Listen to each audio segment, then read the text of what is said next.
everybody, to another edition of the NERDWatch podcast. I, of course, am G Money. Almost forgot to turn my mic on there for a second. Good Lord. Welcome, everybody, to another show. Of course, last week we missed because, as you know, was Valentine's Day, and everyone here on the show has got a significant other that they want to spend time with. So we let everybody enjoy themselves, and it was a good time. Anyway, let's get right to it, shall we? So we don't waste any more time. Let's introduce the crew. He is the producer, seducer. He is the man that loves all things Cowboy Bebop. And the only thing more precious than Cowboy Bebop to him is probably his dog and Gunpla, I think. I don't know. I'll double check with him. Ladies and gentlemen, say hello to Kai Kai.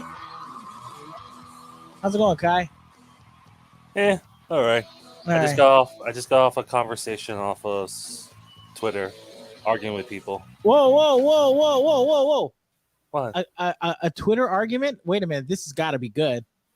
No, it's just nonsense. I just like making fun of people. Wow, you mock people on Twitter? I mean, Twitter's not the real world. Well, first of all, how dare you?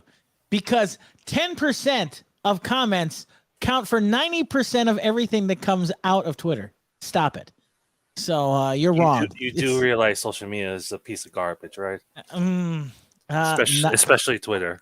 Not according to Mark Zuckerberg, and not according to the new CEO of Twitter, whatever his name is. Yeah. They can have their little shizness and take it.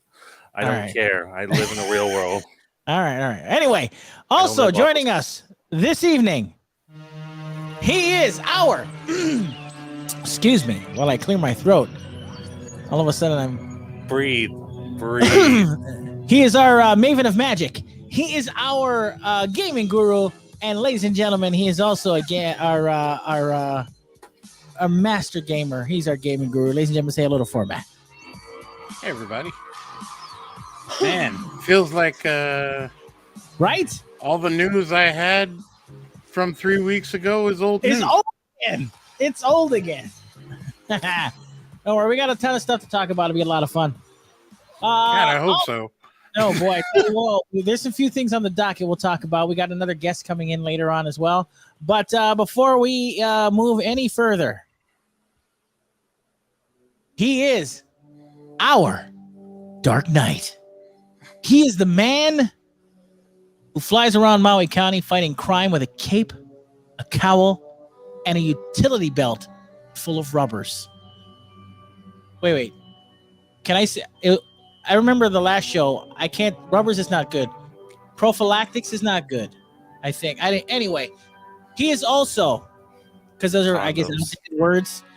He is also our horror aficionado and our punk rock superstar. Ladies and gentlemen, say hello to our Dark Knight. It's Gannon.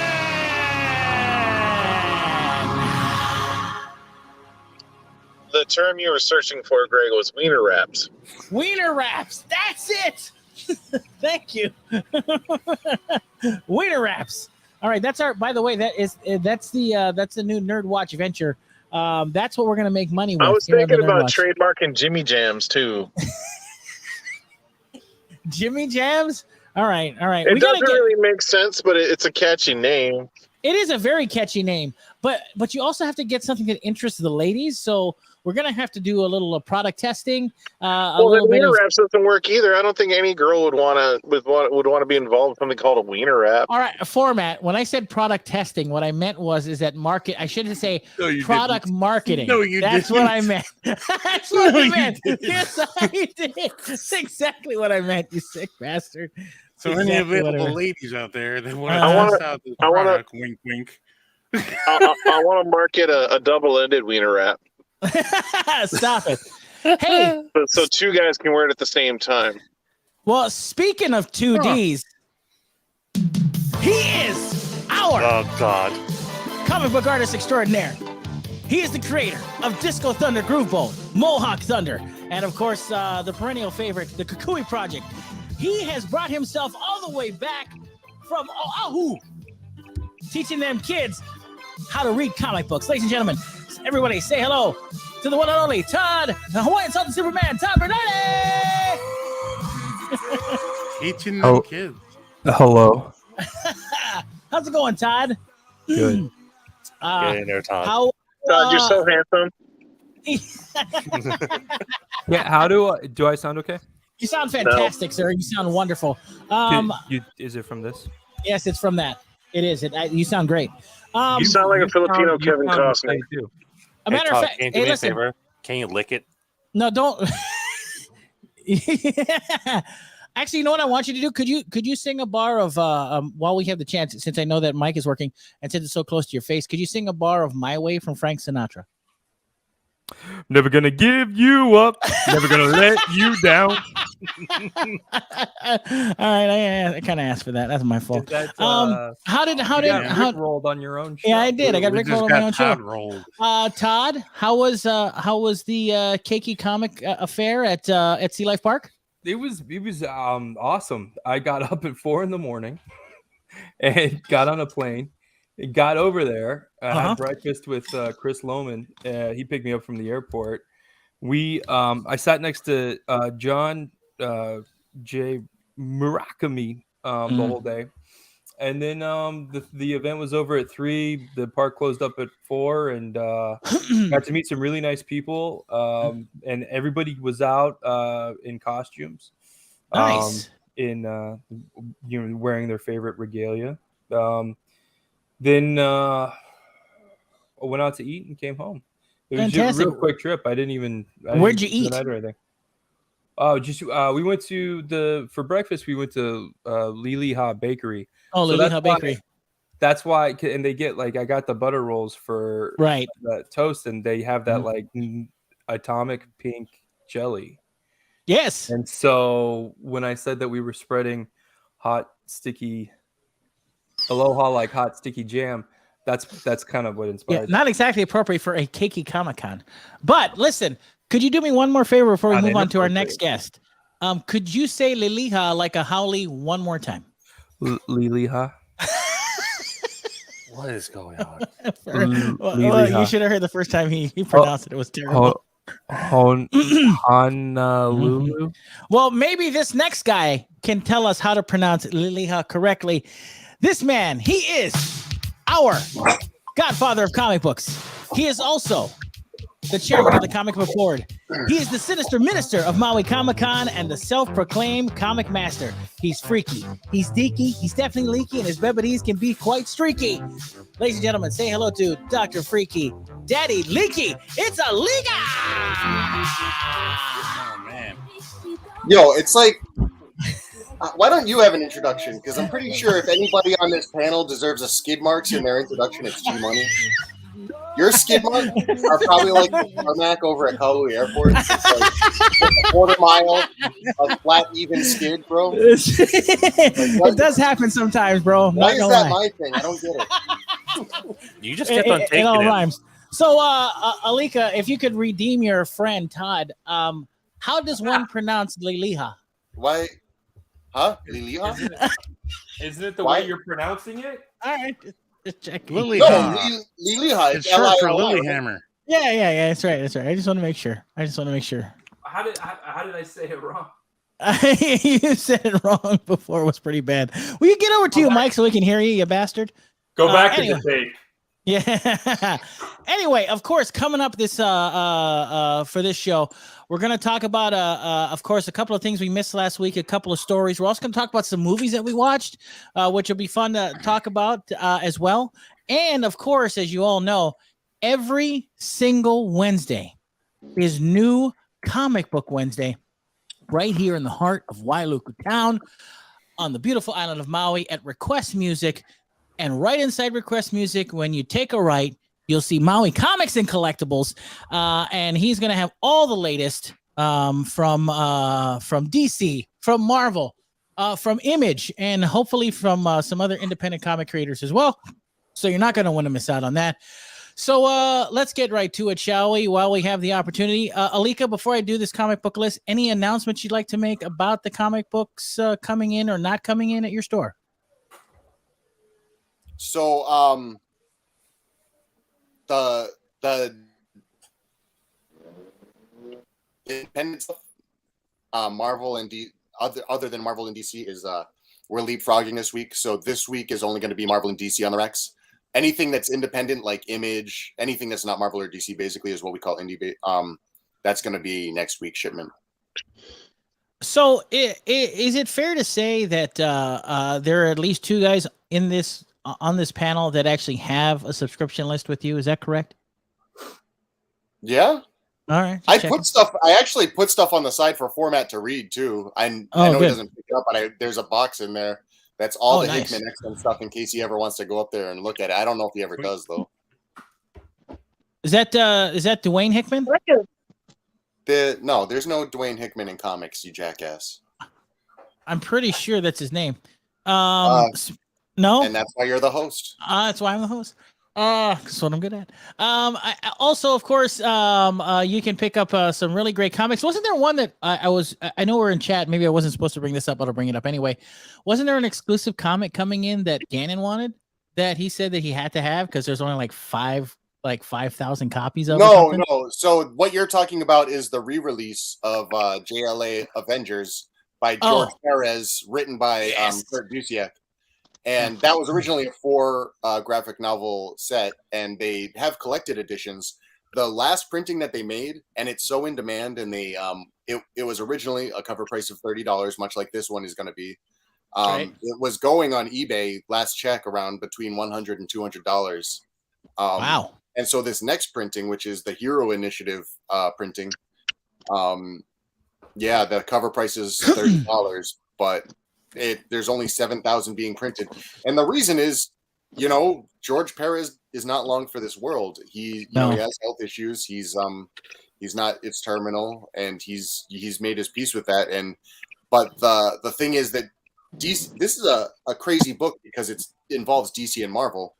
It's impossible to get them at the table. Not to mention, paper shortages throughout the world. So, getting this book out before George Perez passes away is like threading the needle. So they had to make do with doing a 7,000 print run. A lot of people are complaining about it. I might not get any copies. I ordered some copies, but I might not get any. I might get allocated on 7,000 copies is not a lot of books. Like Midtown Comics alone could move that. It wouldn't take much to get those out into the public. Midtown Comics in Colorado, you mean? Midtown is in New York. Oh, is it in New York? Which one is the one? Oh, it's Mile High Comics. That's what I was thinking of. Mile High Comics in Colorado. You're a freaking idiot. Yeah, and you would have to be a mile high to get that wrong. Will you get closer to your mic? Damn it, Todd. As close as I want to get to it. No, there you go. So dude, this is he's like a ska vocalist. He stands away from it and yells. I know, apparently. It's so stupid. I get so angry on the NERDWatch. I do want to reiterate that I did read the statement from George Perez's family. Even though they did put him in hospice, it's not that it's not necessarily that he's going to go any day. His condition requires care, and hospice care is the best place for him to be comfortable. Correct. And his condition could take a turn too. I mean, it's the fact that it's like so widely publicized, which is so hard because this guy's, he's beloved by so many. He's a freaking legend. He's a freaking legend, and it's some people's care is sometimes misguided. We got, this guy's life. He deserves to enjoy his time, and a lot of people were bummed out that they canceled a signing, his last signing it was going to be. So that signing got canceled. People were, I saw comments all over the internet about, just talking about I'm not getting my George Perez signatures. Like, this man is dying. He's scheduled to have a signing for you guys. Like, that shows an immense amount of love for his fans. So I think we need to all have some respect for George. Definitely the reverence he deserves. He is, as Gannon said, a freaking legend. He's been in great spirits through all of it too. Like, they show a lot of pictures of like what he's been up to. Like, he toured the DC Comics offices. Just pictures of him getting a haircut and a shave. Like, he just seems like, I mean, just from the pictures alone, seems like he's in good spirits about the whole thing. Just he's not able to. He's not in any kind of health position to do signings, and so it's kind of absurd that people would be so demanding of him. Right? Yeah. Well, let's be fair. We should be lucky we had him while we did. Honestly, let's be fair. They were dragging around Stan Lee's corpse for the last couple of years of his life, and that was some weekend at Bernie's action, man. And that was pretty disgusting to be honest. I didn't like that. You know what? Much. I think. I mean, you don't know his position though. I mean, I get it. Yeah, it's true. Really it's a good point. Players in there. You don't know there's some gross players in there, but Stan Lee is not one to shy away from exploiting himself either.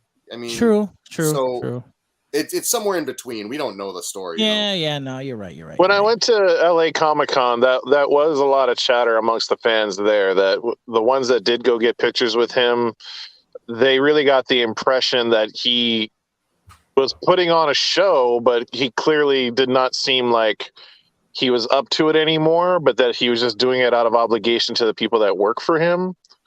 That was just the general feeling a lot of them were getting, like seeing him like literally propped up against a wall. He could take pictures with him and stuff. He did have some people around him that definitely didn't have his best interest at heart. Yeah, but no, I none of us know the truth. So he's a cash cow. They're going to try and milk him for every dime they can while he's still around. That's just the unfortunate bottom line. Speaking of someone who is the exact opposite of having their best interest at heart, ladies and gentlemen, it is the very lovely and sweet makeup artist to the stars, Cynthia, is in the house tonight. How are you, Cynthia?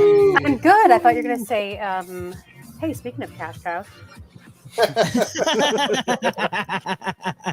Or just cows in general. I don't know. You listen, not that I'm an expert on any of this stuff, but your lighting is a little dark. I am in the office today. I decided not to be in my closet, which actually has a light. The office does not. Oh, the office does. Fair enough. Okay, I got you. Well, listen, Cynthia, thank you for coming. We were going to get to the comic book list, but right before we were talking about George Perez, and also while we're on that, I did want to talk about how was everybody's Valentine's Day? Did everybody have a good time? Everybody enjoy themselves? Hey, I got Valentine's news for Gannon. Crap! Here we go. Is your wife watching? Because this might get embarrassing. Kat Dennings is engaged to Andrew W. Andrew, like that. You love it. I love it. There is controversy. Did you see the TikTok saying that Andrew WK doesn't exist and that this is all part of the hoax? Is he made of birds? Right? Exactly. I mean, here's what I'm going to say about it. I was supposed to be married to her by now. I've made absolutely no steps to make that happen. But that was the goal. Oh, wow. Well, and obviously that's not going to work out. My goal in telling you was to hopefully at least throw a wrench into their wedding, because nothing's going to be funnier than a drunk Gannon crashing. Oh, you know what I should do? I should do the end of The Graduate. Oh, I got to tell you something. I like Andrew WK. I like his music. Because he dresses like a painter and only knows how to write one song. First of all, listen, Party Hard is a hard rock classic. Do you know that he squeezed like 18 albums off of just talking about partying? Well, when it's time to party, we party hard. You party hard. And, you're damn right you do. Bring it, play it for us. No, we've all forgotten what it sounds like. Play it. Come on, bring it up. You know you got it queued up on the Actually, soundboard. yeah, Greg, go ahead and play it. It'll piss him off. He'll come after the NERDWatch, and then I can kill him. Hey, stop it. You will not say a terrible word about Andrew WK. I like him. I didn't. I'm going to kill him. I didn't say a terrible word about him. I just said I'm going to end him. He's a nice. He seems to be, from all the interviews that I've seen him in, he seems to be a fairly decent guy. So I will not pass judgment on whatever. Andrew WK. What the? Wow. Goodness. Damn. I didn't know you had such hard feelings about Andrew WK. Who knew this guy that went into obscurity, like 15 years ago, would well up so much feelings again? He doesn't have hard feelings about Andrew WK. He has hard feelings about Kat. Oh, that's right. I'm so sorry. I'm nothing but a gentleman as far as my interest in her goes. You guys are all pigs. Is it? Well, listen, first of all, G looks like a pig. You can't, first of all, you can't fantasize about a girl without her permission, Gannon. It's 2022. All right. It's not, you can't do that. Is that how that works? Yeah, I'm telling you, you have to ask permission. Then how is anybody gonna hook up at this point? Does that mean we can't watch Fast Times at Ridgemont High anymore? You can't. Or at least we have to fast forward to the Phoebe You're going to have to Twitter Phoebe Cates and let her know. Yeah, I'm telling you. I'll Twitter Phoebe Cates. Be like, hey, can I watch Fast Times at Ridgemont High? Telling you. And she'll be like, yes, money, please.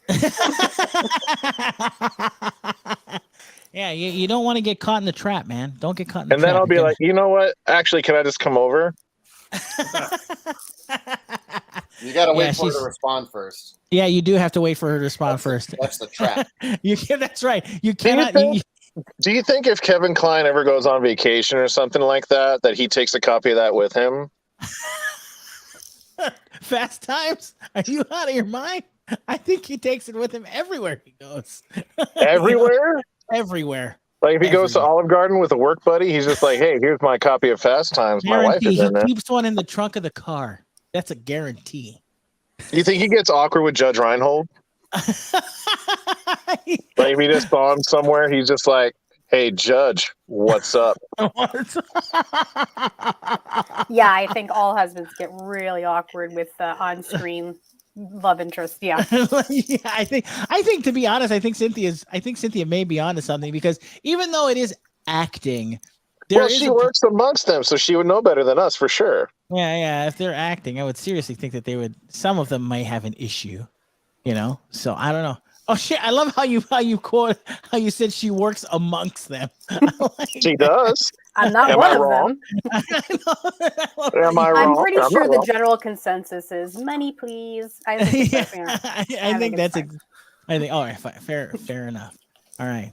So wait, if I give her money, then I can watch Fast Times at Ridgemont. I mean, I don't want to pull the taffy on that one, if you know what I'm saying. But if you you watching Fast Times is giving her money, is what I'm saying. Not if I stole it from Target. Touche. Don't I guess tell Kai Target that. paid for it in that case. Kai, did you hear that? I'm sorry, I wasn't paying attention. I was playing video games. Greg, leave him alone. He's twittering and hating every second of it. That's true. No, I'm playing something right now. You're such a ding dong. He's watching Fast Times right now. All right. Well, listen. I want to talk to everybody. No, so let's. Oh, you bastard! You're playing that new Diablo clone. Me too. All right. Let's get right to it. Let's get one to some gamer, Let's get to some comic books here, shall we? Before we start talking amongst each other. Quick thing. What? 6. It's 6. 6 I count what? how many Batman comics. All right, 6. Well, number 1, ironically, Detective Comics, number 1054, Deadly Masquerade, Batman Detective Comics, number 1054. From Image Comics, Todd, you're going to like this. Saga, number 56, is out from Image Comics today, or on Wednesday. How you say that? I'm pretty sure it's Saga. It's not. It's not how you say it. Saga. You sure not Sega? No, it's Saga. Saga Genesis? Saga Genesis. I Pretty think sure you're that's what me. From Marvel Comics, The Amazing Spider-Man number 90 is out on Wednesday, and it looks like on the cover, Spider-Man is dead. Again? About 35 other incidences of that occurring. It's some chick with fangs that's the Goblin Queen. Oh, the Goblin Queen, Queen Goblin. That's the new villain. Yeah, Goblin. She looked dead. He looked dead. Cleveland, if you will. Yeah. So use that one. so that's coming out. Also coming out is from DC Action Comics 1040. You'll be happy to know that someone on the cover, who I think looks a lot like Darkseid, is holding the bloody cape of Superman. So, and he's saying next. Are they all he's dead? Bill Goldberg, and he's Bill Goldberg. I don't know. Maybe he needed toilet paper. Gross. God. Why is it bloody then? That's disgusting. Guys are sick.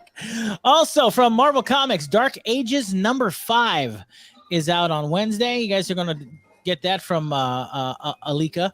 It looks like Carnage and Deadpool, and it looks like Venom and the Punisher are on the front. I could be wrong about that. Hey, has Carnage and Deadpool ever merged? No. Because when we have carpool, if that's the case. I think they Stupid. specifically did not merge because of that, Gannon. That's what that makes sense. Also from Boom Studios, Berserker #7. From the great mind of Keanu Reeves and Matt It's actually Kint. from the great mind of Matt Kint. Hey, I said Keanu Reeves and Matt Kint. Will you let me finish? Keanu All Reeves right. is the face. Keanu Reeves takes top billing on this comic book, guy. All right. I mean, he's even top billing on the damn cover. Where's that movie, by the way? I thought by now we would have heard a movie plan for that whole thing. I'm pretty sure there is one. Either that or the Wait book's until not they saw selling all the consistently. comics first. Oh, Wait, maybe that's what it we is. didn't we get that movie and it's got Charlize Theron in it? Which one? The Old Guard? Yeah. Devil's Advocate? I mean, if you look You're at so the stupid. if you look at the plot for the Old Guard and Berserker, it is the same thing. Yeah. Right? Okay. I didn't know that, So but that's interesting to Matt know. Kent ripped off. Who did Old Guard? I don't even know. Greg God, Rucka. a god battling across the ages, and it's bloody. No. I got that part. I didn't know who Greg. wrote Old Guard. Todd said, Uh-oh. Todd, Greg Rucka. yeah, Todd, if you get Rucka. closer to your mic, we could freaking hear what you said. God dang it. Greg Anyway, Rucka. He Greg said Rucka. he said his name is Luca. okay. Also, from DC Greg, Comics, Greg the Mother Rucka. the Mother Rocker. DC Comics Robin #11 is out on Wednesday. From Marvel Comics, Miles Morales Spider-Man #35 is out on Wednesday. A new villain is supposed to be appearing, I think, in the next issue. Oh, wow. Sweet. That means that's it's supposed to be worth Deadpool. $1 more than cover price next week. The speculation market is in freaking sane these days. Oh For my Miles goodness. Morales comics? All of them. There's Oh, wow. first appearances happening all this year. There was one in Black Panther issue 3. They should Titles. just start. Why don't they just start drawing Tom Holland as Spider-Man in the comics? You know? Because would make- they still want people to read them. Oh, wow. He's a Because bankable star. because you're an idiot, Greg. All right. Oh, from Image Comics, the Department of Truth, #16. Wait, say that again. The Department of Truth, #16 from Image Comics is out this Wednesday. I'm not sure what I that think one is that's about. Racist. I feel Todd? like that's racist. No, it's not. Todd, do you know anything about the Department of Truth? It's run by Will Smith, and he just pops out and says, "Welcome to Earth." Okay, fair enough. From DC Comics. Alika, to answer your question, it's not racist what he said, but how he said it was racially motivated. How's that? How's that? Wow. What the Okay, that helps. what? That helps put it in the correct box. Wow. From DC Comics, Catman #40 is out. Whoa. Okay, you put some stank on that one, bro. There was no just- reason for that. What There was no reason for that. What's going on? Greg All right. puts a stank on everything. I do put Yeah. my stank on everything. That is true. That Office white shirt chairs, is movie smoking. theaters.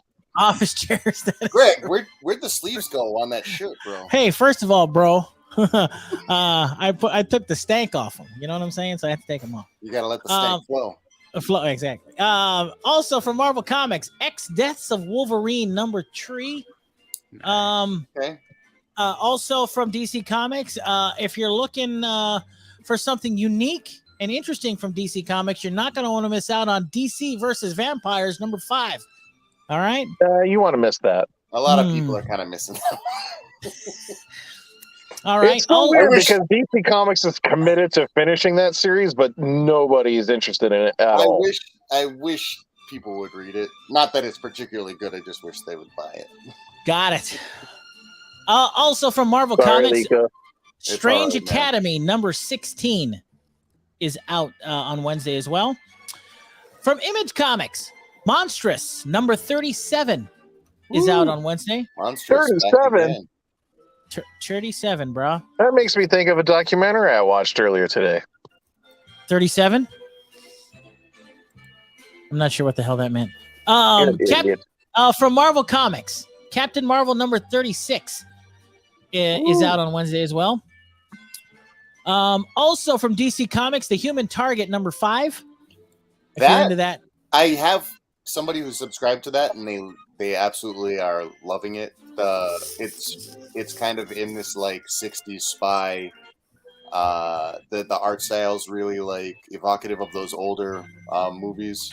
Hang on a second. Wasn't there a show in the early aughts or maybe like late 90s called The Human Target that was based on a comic? Do you remember that, guys? Yep. Yeah, that's the same property. Okay, that is. Okay. I mean, you're asking the wrong guy with me because I was not. I didn't know about it. Yeah, no, it was the same property, and I think how many? I think it only lasted a season or two. It lasted one season. Yeah, it did. There was even a porn parody to the show that Van Damme was in. It was called Hard Target. First of all, that wasn't a porn parody. That was definitely not porn. I'm very sure it was. No, that was a great movie. He punched a snake in the face. No, that was an actual snake. That's wrong. It was not. You're a liar. That's wrong. I know what I saw. From Marvel Comics, Ghost Rider #1 is oh my out goodness, on it's going to be worth millions. Hey, listen, if you don't know, here's the synopsis of this one. This is important. Johnny Blaze has the perfect life, a wife and 2 kids, a job and an auto repair shop at a small town community that supports him. But Johnny isn't doing well. He has nightmares of monsters when he sleeps, and he sees bloody visions when he's awake. You're really going to do this, huh? Life is beginning to feel like a prison, and there's a spirit in him that's begging to break out. Is it the spirit of vengeance? No idea, but that's the synopsis of that comic. So there's a spirit inside of him wanting to break out? I bet you it's the spirit of vengeance. Do you really think it's the spirit of vengeance? I think it's the spirit of vengeance, and he's fabulous. I think it's Rip Taylor. Dude, if the spirit of vengeance was Rip Taylor, I would.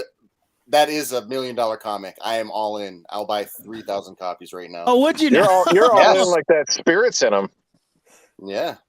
That is hilarious. I wonder what entrance that spirit took to get in there, though. Doesn't matter. It was definitely the back door. Freaking idea. It was the right nostril. Also from coming out on Wednesday, Black Widow #14 from DC Comics, Harley Quinn #12. Black Widow's dead. She is. From Marvel Comics, Iron Man #17. From Image Comics, ladies and gentlemen, Gunslinger Spawn #5 this Wednesday. Gangbusters, man. Changing the comics game. The Todd father. With Gunslinger Spawn. Just think Hellspawn, but Western. Should we That Todd McFarlane has revolutionary ideas. Let's take one cool idea and then make 18 versions of it. Like, I'm just going to take this Spawn here and mash it into this cowboy. It's never been done before. It's definitely earth-shaking ideas he's got going on over there. You guys stop talking like that because Todd's going to get mad. All right. He's mad. He's already mad. He's got so much to prove. He's angry. He's angry. Oh, I'm sorry. I meant Todd Bernardi. He's going to be very upset. Oh, Todd, yeah. Yeah. That's why Todd's so quiet. That's why he's not saying anything. You guys are jerks. I like Todd McFarlane, but he overpromises all the time. He does it all the time. He overpromises all the time. Oh, did he overpromise when he delivered the Todd McFarlane toy line? I don't think so. You know what he has? You know what he has yet to show up with? That Jamie Foxx Spawn movie he's been promising for the last 10 years. Coming. As soon as Jamie Foxx is like 70 or 80, so he has that. So he looks like his face has been burned in the flames of hell. That's when it's happening. You know what? Nobody's even asked Jamie Foxx if he is in that movie. I bet you if somebody came up to him and be like, "Hey, Jamie, is it true you're doing the Spawn movie?" He'd be like, "What the hell is Spawn?" You know what? I mean, he's been interviewed about it and he's talked about it. Yeah, he was tagged in the post. I mean, I'm pretty sure he could. I'm making a reductive joke. He was tagged in the post. That was like really happening. I feel like if he wasn't in the movie, he would have put a comment like "Yo, Brian" in that movie. I'm going to use that every time anything's serious. Yeah, you just know that Jamie Foxx said yes, but he's probably like, well, I don't think he's going to get it going, but I'll say yes if he does. Oh my gosh, that makes me laugh. That's good. And then Michael Jai White's over there and be like, yo, I could still do it, and I'm cheaper. He can. Michael Jai White could. He's a beast, that guy. Yeah, but you got to think there's now like 30 different Spawns. Michael Jai White could be like medieval Spawn or something. It's true. He could be. Oh, snap. There you go. Well, I mean, Spawn could You're be welcome, anybody at Todd. this point. Yeah. Not Bernardi McFarlane. Thank you. That maybe wasn't for you, but I mean, welcome. Also, from Image Comics, Deadly Class number 51 is out on Wednesday. If you're looking for a change of pace, Marvel Comics presents Ben Reilly Spider-Man number 2 coming out on Wednesday. Wait, that Deadly Class show? Yeah. Is that over? That's not happening anymore? I don't know, but I do know that Cynthia watched it and she liked it. I'm pretty sure she's the one that watched it and liked it. Yeah, It's that was canceled. me. It was canceled. Yeah. Yeah. Was it good though? It was great. Yeah. How many seasons did it last? One, I think. Is it? Wow. It was one. Wow, crazy. All right. Yeah, so no one interested in Ben Reilly Spider-Man. Moving on. Marvel The Comics. only Spider-Man that was not in No Way Home. Nobody likes that clone shit. Actually, you know what? The one time people did like Ben Reilly Spider-Man is when he was the Scarlet Spider, when he wore the hoodie and the jean vest, and he was The absolute worst time for people to like Ben Reilly. That was nice. Speaking of spiders, Silk number 2 is out on Wednesday. If you're interested in that as well, Silk number deuce. Yeah. Also from Marvel Comics, Silver Surfer Rebirth number 2 is out as well on Wednesday. I think I heard that differently than it was supposed to be said. No, I'm pretty sure I said it properly. From Marvel Comics, Carnage Forever number 1. Forever. Except at the box office. That's right. That's fair. You know, I was so bummed out about that because, like, spoilers, like they kill Carnage, and I'm like, "Yo, man, Woody Harrelson, what's the matter?" I don't know what the purpose of killing him was. I mean, I think it was better than the first one, because but you're right. You can establish him in another universe. Yeah, he can be multiverse Carnage now. Mm-hmm. And I can do the Tom Holland version of Carnage. That's exactly why they did that. They're going to have him in the new Deadpool movie, and he's going to be Carpool.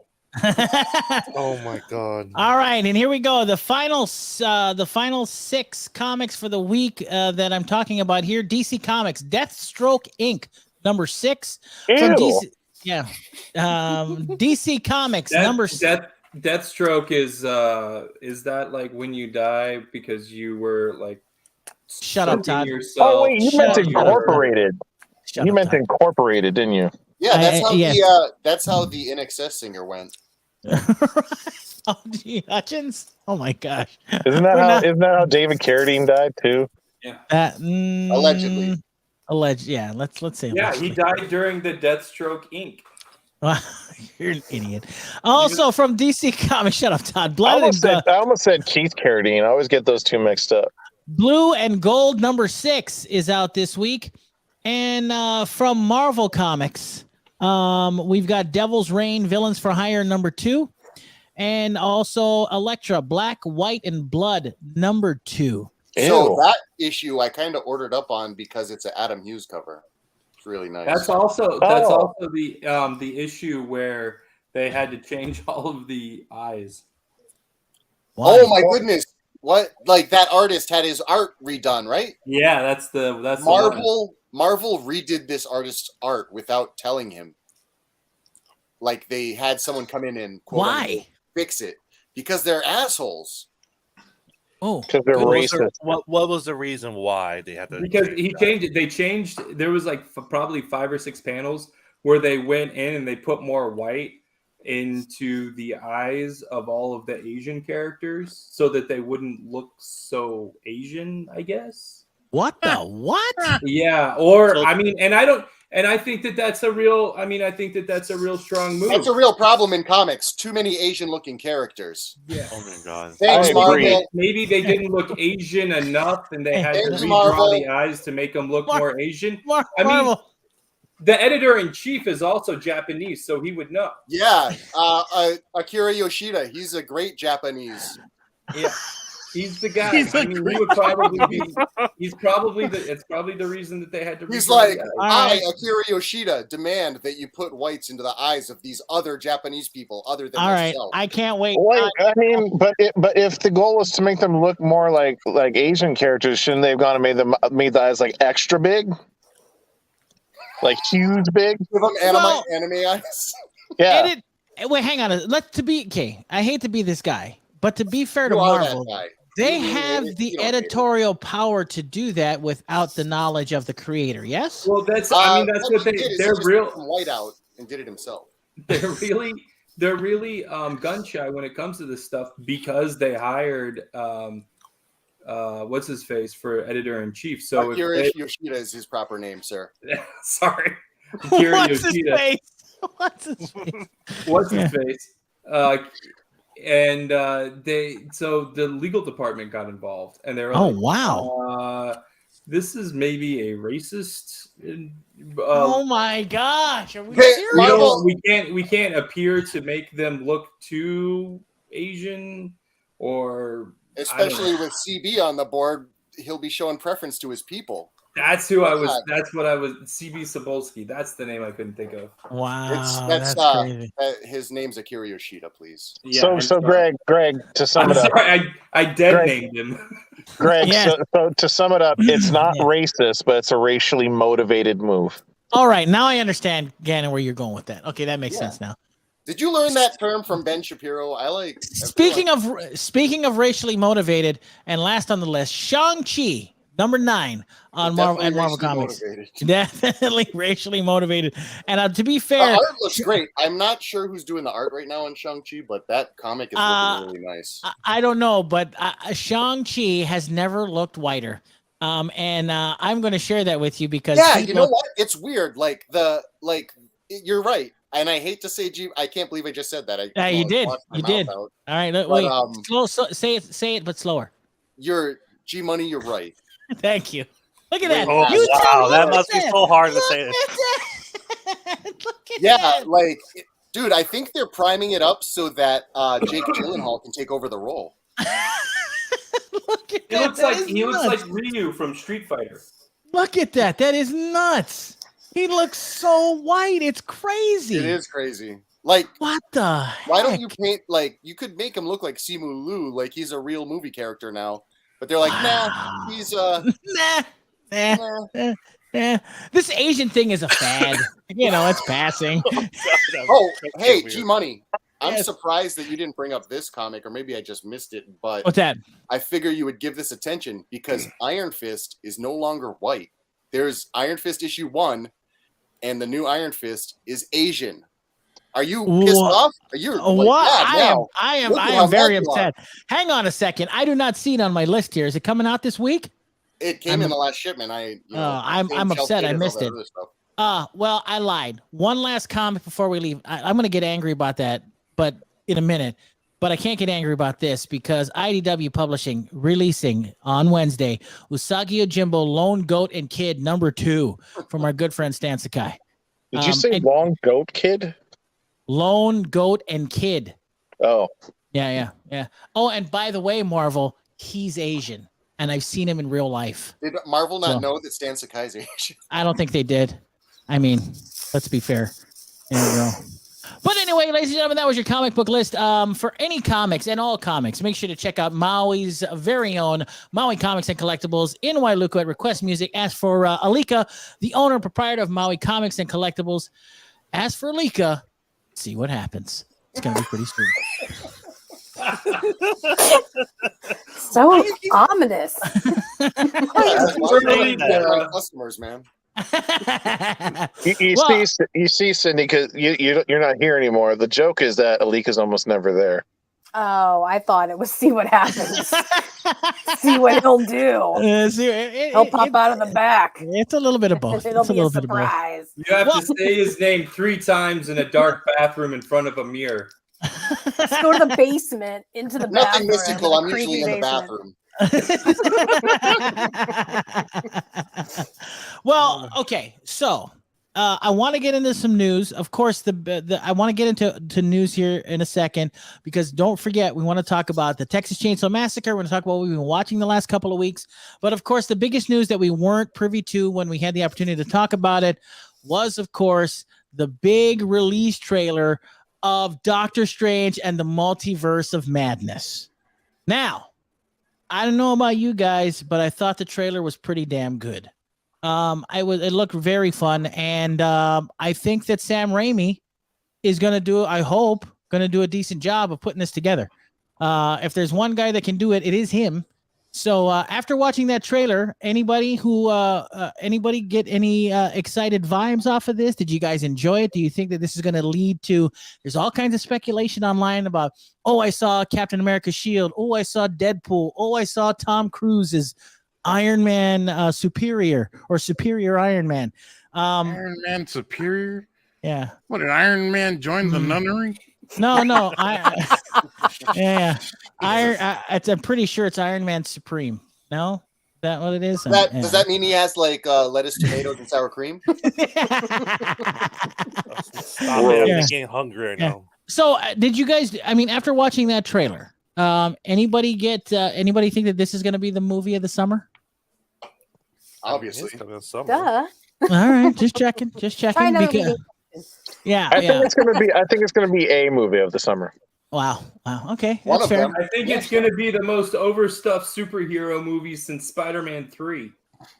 I just heard one of the wilder rumors that I would actually buy into and believe it could happen for this. You know, everybody's got their. I hope you're going to say what I think you're going to say because I got a wild one too. I don't know if this one's like a X-Men specific one, but that. Don't say. So in the Multiverse of Madness trailer, we get Professor X from behind. Do we? All right. Yeah, we do. Obviously. Children. Golly, Children. Okay, we can't feel all of us. Okay. I've been waiting so long to see Sir Patrick Stewart. Right. Over. I'm coming to my point. Hey, yeah, you are. Sorry. Okay, no, but so one of the theories is that, we see clues that What If, the animated series that just happened on Disney Plus, some of that stuff is appearing in the trailer for Multiverse of Madness.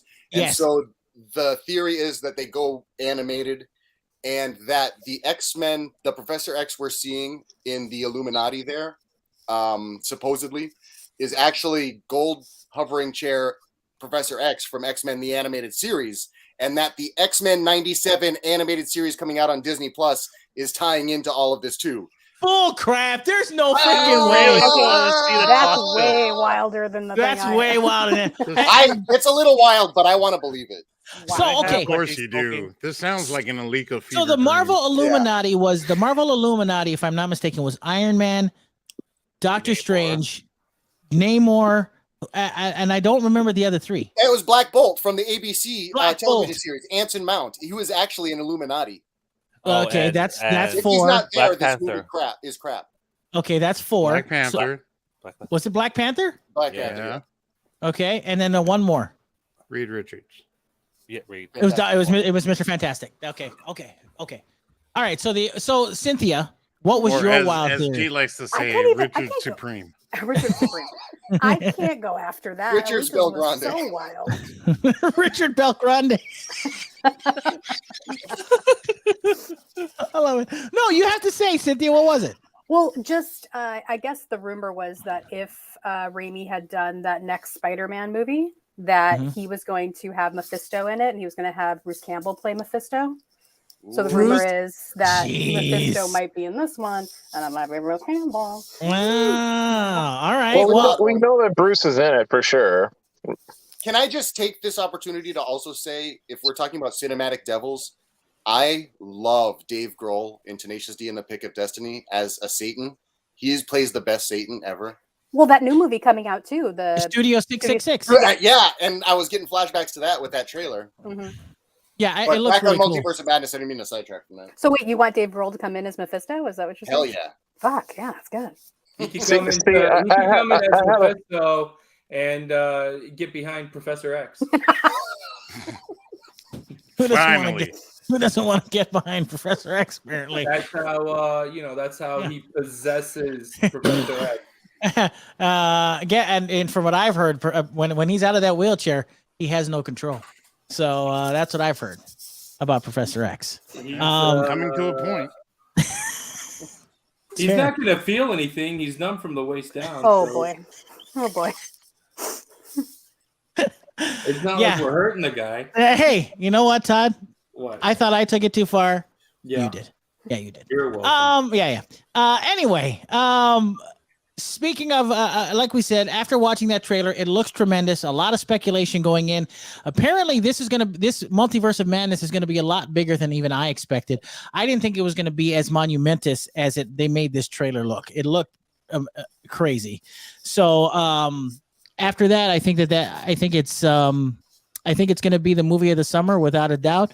And I think this is going to bring people into the world. If they weren't already in Doctor Strange, I think people are going to really gravitate to Doctor Strange, and he's going to get a lot more street cred from this movie, which looks very exciting. And I hope Sam Raimi did a good job. I mean, I'm not doubting him because Sam Raimi is a good director. So, I mean, for crying out loud. All I know is that Todd's going to be miserable.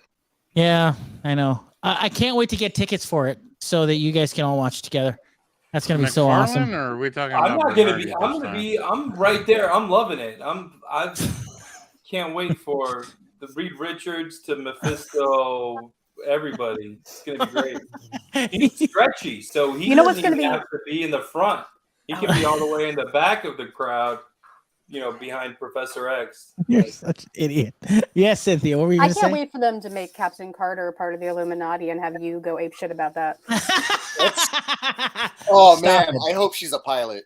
Don't. Oh man, she's a lady pilot. People are also speculating that it's Maria Rambeau is going to be in it. Right. I heard that too. Maria Rambeau was going to be a pilot, so watch out. That's the heavy speculation because that glowing figure is so difficult to make out, and people are like doing screenshot stills trying to figure out who it is.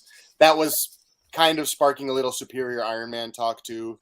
Monica Rambeau is looks like photons powers. I don't like. There was a couple others that were kind of plausible. I don't know.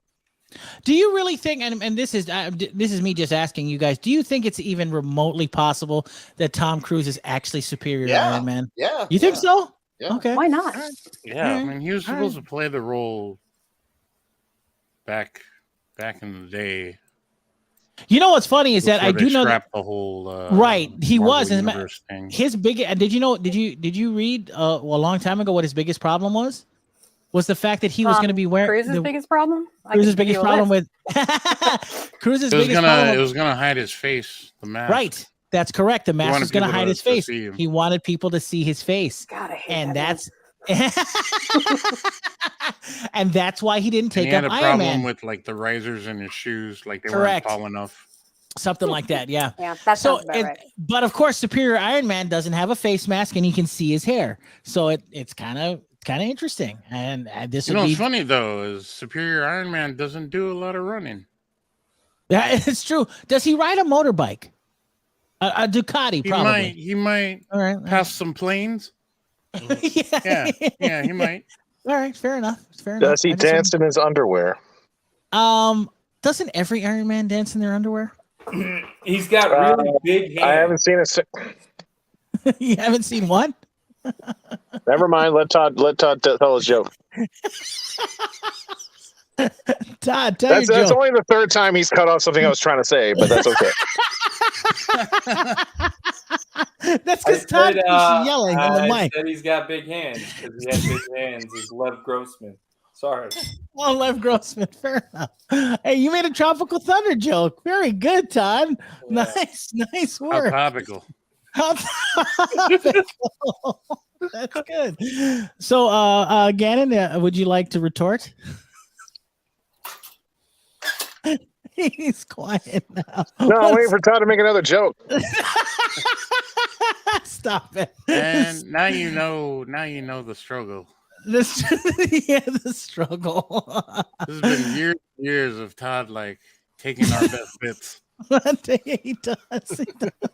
He does. See, what I wanted to say earlier is that I had a whole other more fun way to see Bruce Campbell show up in this thing.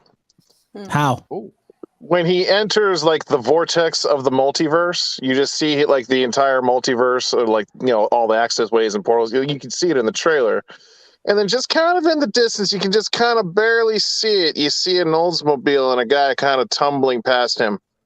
Jeez. That'd be neat. There is no way in hell they would let. You think they could let Sam Raimi get away with that? It's just an Easter egg. Like they don't draw a lot of focus to it. It's just something that's there. Just like R2D2 in Star Trek. Nobody. I was about to say that's right. R2D2 in Star Trek. Paramount didn't say put R2D2 in there, but he's in there. Yeah, that's a good point. That is a good That'd point. be a fun way to have Bruce Campbell in the movie, kind of. I mean, it's not what you would want to see. You would want to see Bruce Campbell actually do something, of course, but that'd be a fun way to have him in there. Well, I think. But, I mean, no matter what, we know the Oldsmobile is going to be in that movie somewhere. He has not made a movie where the car's not in it. Even Quick and the Dead, he had the car in there. It seems like to me that this movie is so big that this has got to be like one of the longest Marvel movies ever. It has to be because looks like there's so much content in this movie. Like I can't see this not go. No, What? but you know, most of the content is all from fan speculation. It's true. It's true. Everybody's built up in their minds what this movie is going to be, and I got a sneaking suspicion this movie is not going to be exactly what everybody's thinking it's going to be. Oh. You're letting everybody down. You're bringing me down there, Well, Gannon. just think about it in terms of Marvel in general. They have Evan Peters show up as Quicksilver, and he's just literally a dick joke. Like, literally. That's what they used him for. Maybe it'll pay off in this movie. Maybe. You know, you get Ben Kingsley to look like this really intimidating Mandarin, and like you're thinking like, oh my God, that's actually kind of cool. It's a different way to subvert that old character. Turns out that guy's just a joke. That was one of my favorite subversions of the MCU. I have like zero problems with that. It works in the context of the movie, don't get me wrong, but you know, there were some folks who are just like, oh, what the hell? And they didn't get the Mandarin they were hoping for. I hated the Evan Peterson one, but I feel like if they could make that work in this movie. Well, technically, now that we know that there's variants, you could just get away with it. That what we saw in the WandaVision movie was a variant, and the actual Quicksilver from the X-Men universe is still Evan Peters, so you can get away with anything now. Wow. Well, I'm curious. I'm curious to know if this is actually, and this is going to sound super like speculative, but I'm guessing that this movie is the jumping off point for this entire new, I guess, what do they call them again? Phases. This is like the jump off point for the direction that this new phase is going to go. You know what I mean? I thought Loki set that up. I thought Loki set that up. No. But what I'm saying is in the cinematic sense, because I don't think many people. Well, then didn't No Way Home do that too?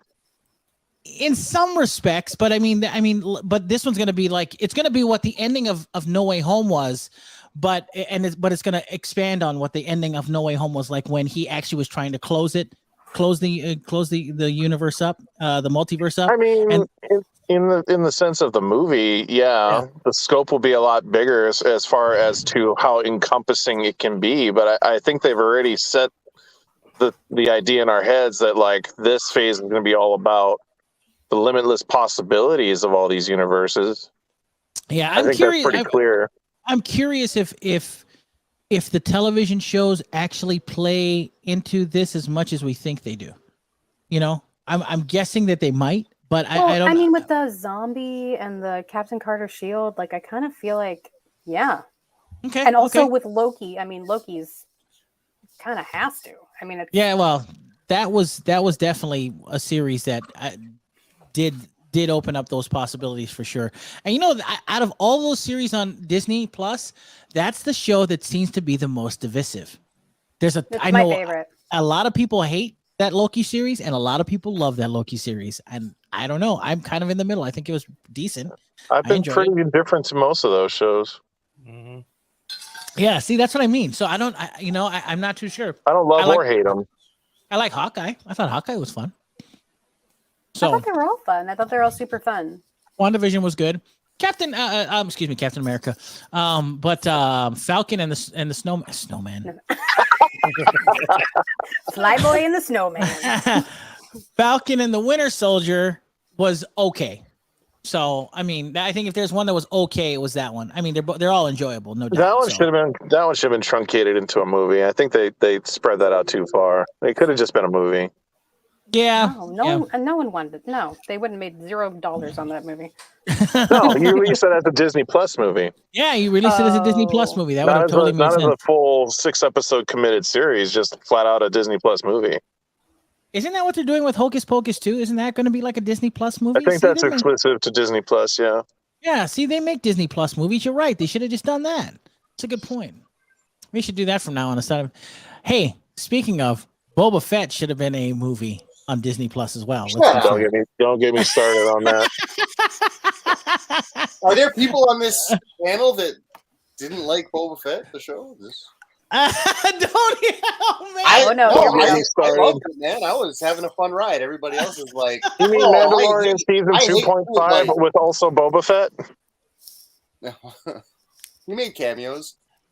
You guys are Yeah, so mad about you're right. that. Boba Fett made a cameo in his own show. You Boba guys are Fett so did mad make about that cameos. mod biker gang. Like that, I remember after it was like episode 3, everybody was like, "Yo, screw those bikes." They were so mad. It doesn't make any sense. Those freaking bikes make no sense. Star It Wars was looks like always Power Rangers. grungy and brown. Yeah, and it's like, true. It's true. That did A not long make time any ago in a sense. galaxy far, far away. Like, I Yeah. guess True. we're gonna have. You know what shaggy else bikes. makes no sense in the Star Wars universe? A train. Well, I could Yeah, I actually mean, see come that. I could see that more because of the land speeders. I could see In that a world more. where everything flies, seriously? Everything It was a flies. flying train. Didn't they have Everything a train flies. in Solo? They had a train in Solo. Well, You why have a would problem you with that why one? would you do it in a train type of transportation when you could easily fly it there faster? So you have a problem with the tech in Boba Fett? Okay, that's interesting.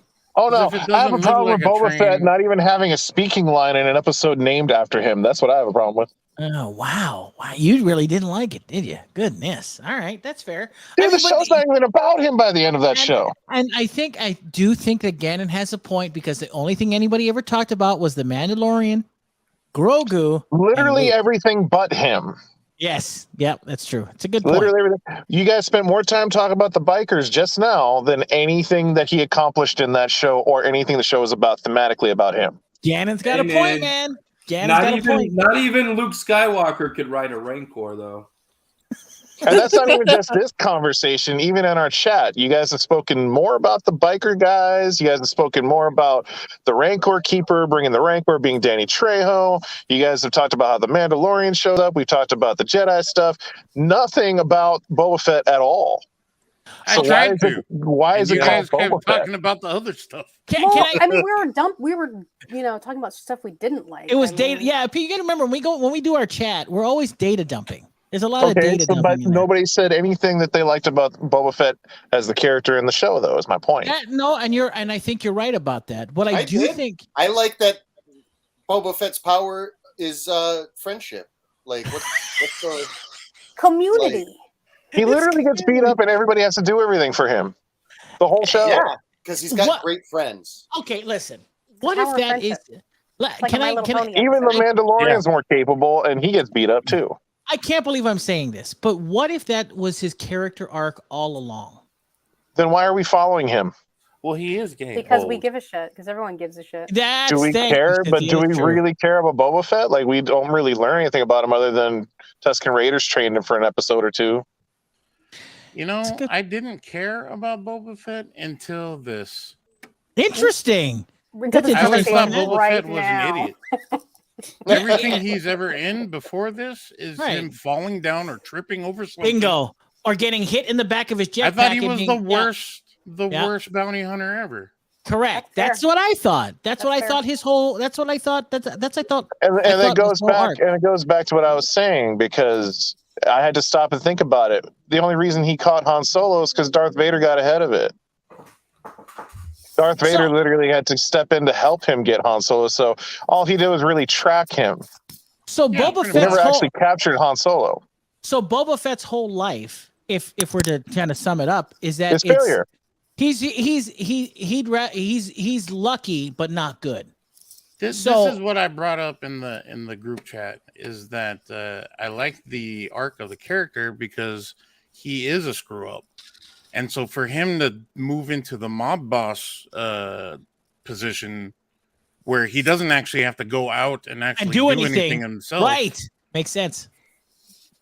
I didn't even But, think you about know, that. Those But modders Tamara are doesn't cool. play I the guess. character that way.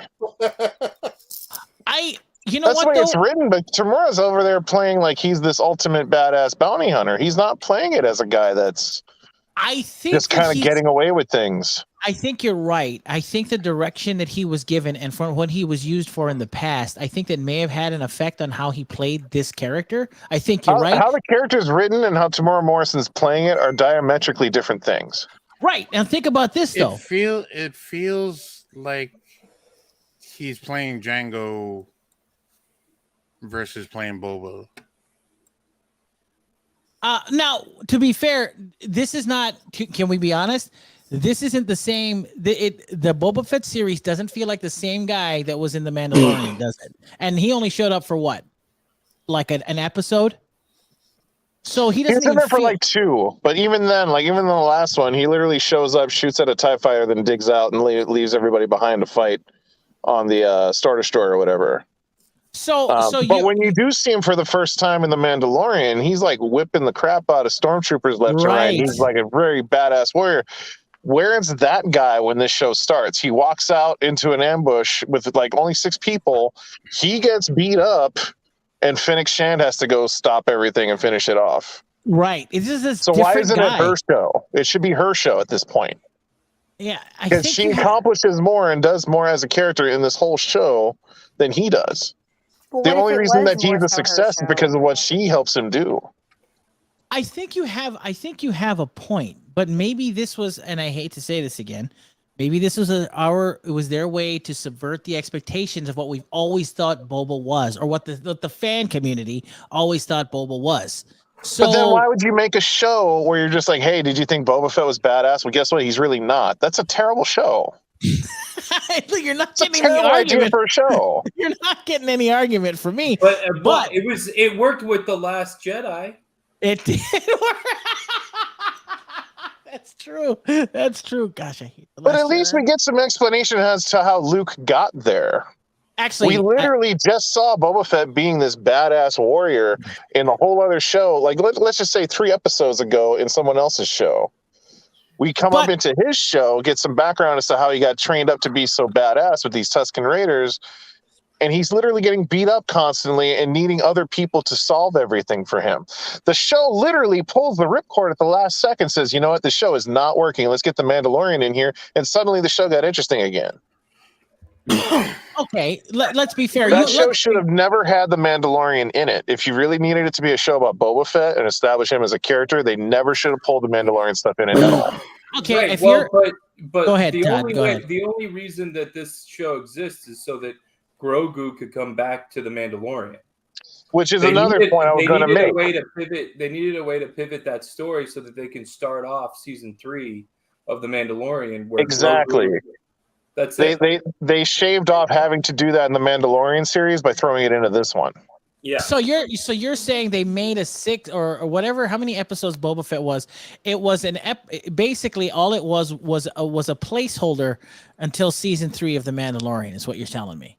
Yeah. It literally felt like they couldn't get things together for Mandalorian season 3. It was just like, you know what, we can do it. We could slap together a Boba Fett show a little bit quicker in the meantime, and then build up our season 3 for Mandalorian. I would have. It's what it feels like because Boba Fett as a show it's not on stable ground as a story about Boba Fett. It's not. Well, Gannon, if you're right, let me ask you this: if you're right about your assessment, I don't want to be right, by the way. All right. Well, let me ask you this then. You're awfully passionate about this. Yeah. How do you have somebody like Cynthia, Alika, and Phormat, who I am going to safely, who I would safely assume are Star Wars fans? No, I'm Mod Punk fan. I'm no longer a Star Wars fan. You're such a jerk. He just likes the teens, and like the kiddos on the bikes. Okay, that sounds kind of creepy. I said what I said. It's like almost like a pedal level of creepy. But they liked the show though. They thought the Boba Fett was a fun show. How do you square that? Because every criticism that Gannon has made, I think, is absolutely legitimate. I feel the same way. I agree. I do think he has a valid argument, but I don't know. Maybe I'm just not reading that much into it, or maybe I wasn't expecting much out of this. I was surprised by what there was. I'm with I just want to like things. Yeah, I enjoyed it. I thought it was great. I think based on what Honestly, I think based on what they did with the show versus what the show was supposed to be, they should have just done it as But Star how do you know Wars what the show was Underworld supposed to be? because it's called Book of Boba Fett, so it's about Boba Fett. One would assume just from the title. Right. No. And I do. And But it it's It's still his not about journey to Boba become Fett. a librarian. But I mean, I'm not trying to be a jerk about it, but if something's called Book of Boba Fett, it's supposed to be about Boba Fett. Well, if I'm honest, I think that Cynthia, let's be fair. All right. Listen, there are things in the Star Wars universe that she's enjoyed that we've all hated. And that's fair. I just want to enjoy things. I like Star Wars. Stop liking things just to like them. I mean, we got Cad Bane. That was like the best moment for me. And to then, me, that the was show would have cool. worked better if they treated it as more of a Star Wars anthological story. Maybe not. That way you could deviate from him and pivot away from him as often as they do, where it's not about him. I think it was about Boba, and then also about that time frame, what was going on there. I mean, I didn't see a problem with them pivoting away from Boba. I didn't. I will say that in some respects. Okay, let's imagine it this way. You're reading a book called Book of Boba Fett. Suddenly, for 6 chapters, it goes off about Luke Skywalker that has nothing to do with Boba Fett's story at all. Books do that. You would literally read that book and think those 6 chapters shouldn't be there. Books do that all the time. Do that all the time. Dude, books do that all the time. And I'll bet you when you guys read those books, you'd be like, well, those 6 chapters don't need to be in there. It has nothing to do with the rest of the story. Read one of those books. Nobody's ever read one of those books and said, man, that author is an idiot for writing those 6 chapters. Literally never has that happened. Luke Skywalker, who wants to hear about that asshole? I don't know. I'm pretty sure people still say Stephen King shouldn't have had that orgy scene in It. Like, there's a reason why people have to use complex algorithms to figure out who the main character of Game of Thrones is because it's like there are other supporting characters that you have to delve into in order to explore a world around the main character. That's a good point, Alika. Well, the main character is the throne. All right, so that's a good point. To entertain that argument, what did Luke Skywalker's part of the show had anything to do with Boba Fett? Because he doesn't even know any of that happened. Because Luke Skywalker watched Boba Fett fly into the Sarlacc pit. That was necessary. Did he know? And he did nothing. He did nothing. It has nothing to do with Boba Fett. Boba Fett has no idea about what happened there. Out of the Sarlacc pit, but that was Luke being a. What I'm trying to say is that if it's Boba Fett's story, then why didn't he go along with the Mandalorian? And then you have a moment where they actually meet up for the first time since Return of the Jedi, and they have a moment together where he tells him he's changed. Nobody wants that. Would actually have been stronger. Luke is like, I don't care. Who are you, man? I just watched you die. You've got no relationship. I could have sworn. But that would have had a better point for that to have happened in the Boba Fett show, that he has a moment. What you're proposing is Mando is like, yo, Boba, come with me to this other planet for a minute. Boba Fett shows up, walks in, and Luke looks at him and he's like, didn't I watch you fall into a Sarlacc pit? And Boba's like, talks all this exposition. Well, when you write it that way, it's ridiculous. He says that stuff that you just said. And then Luke's like, okay, cool. Cool guy. Well, when you say it like that, that's ridiculous. But you can write it where it's not. All right, Rod in chat has something very interesting to say. With the title of Book of Boba Fett, where's the book? All other titles are literal. The Empire Strikes Back, The Mandalorian, The Return of the Jedi. You know, Rod has a good point. I do understand. That does make sense. Touche, Rod. Wait, maybe it's one of those books that Luke was supposed to torch. In Last Jedi? The sacred texts. The sacred texts of the Boba Fett. Okay, you know what? I'm back on board. You guys are totally right, because now I just realized that's why he's in the story, because he's protecting the sacred text, and one of them is Boba Fett's book. Okay, wow. I'm back on board. It all works. Sweet. Glad to have you aboard. I think Richard said something that I think we all obviously know. Luke was in the show, so Disney could show people that it's possible for them to get better at resurrecting old and or deceased actors. I think that's fair. That is painful but true. That is so true. Painful but true. I can't. Mark Hamill's not dead. Star Wars. Yeah, he's not, but he does not look as young and virile as this guy in Book of Boba Fett, does he? He's also involved with the creative choices behind still having the character around, so it's not like they're. Are you sure about that? Have you seen The Last Jedi? He was literally there on the Mandalorian set when they had the Luke scenes. All right. I would have to imagine he was there for the stuff in this one, but I don't know that for a fact yet. All right. Well, I can't believe that the Book of Boba Fett was so divisive. Sheesh. Apparently only for me. Apparently. No, the because rest of y'all loved it. I no, it's not true because I agree with everything you said. But and we know that you're just a contrarian when everyone else likes stuff. So you're just doing that to stir the pot. We know that. No. We know you're just looking for another. You're looking for another book to burn. Shut your mouth. That's the reason he likes it. I just think with all of its flaws, it was enjoyable enough, just not as good as The Mandalorian, I don't think. So it was just one of those things where I thought that there were ridiculous things in the Book of Boba, but I for what it's worth, it was more enjoyable than the sequel movies. I almost agreed with G-Money, and then he said that, but I thought it was enjoyable, and there were things that I thought. I mean, I would rather have got this than got nothing. Like I'm happy with it. I'm happy that I got it. Thank you very much, Star Wars Overlords. I will take it. Thank you. Wow. All right. Stop. You know what it also kind of slyly did, though, is that Rangers of the New Republic, we all assumed that was Cara Dune, right? That was going to be, yes. And she's obviously not with the Star Wars universe right now or ever again. I don't know. Who knows? I think what it did was kind of lead into more different possibilities for those Rangers if that show ends up happening. Like Cobb Vanth would be a good candidate for a Ranger, or even Fennec Shand. I mean, they gave us like options maybe, or paths forward for that kind of show to happen still. I tell you what, in the Star Wars universe, I think that Timothy Olyphant is quite the handsome lad. He looked good in his little just in the Star Wars universe, and in our universe, you're like, meh. Yeah. put him back into the Bacta tank for a couple hours.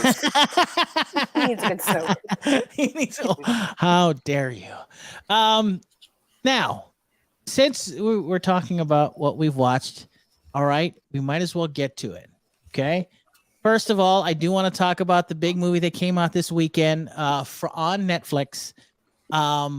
The Texas Chainsaw Massacre. Oh, I thought you were going to say that Jennifer Lopez movie where she marries Owen Wilson. That's on Peacock, sir, called Marry Me.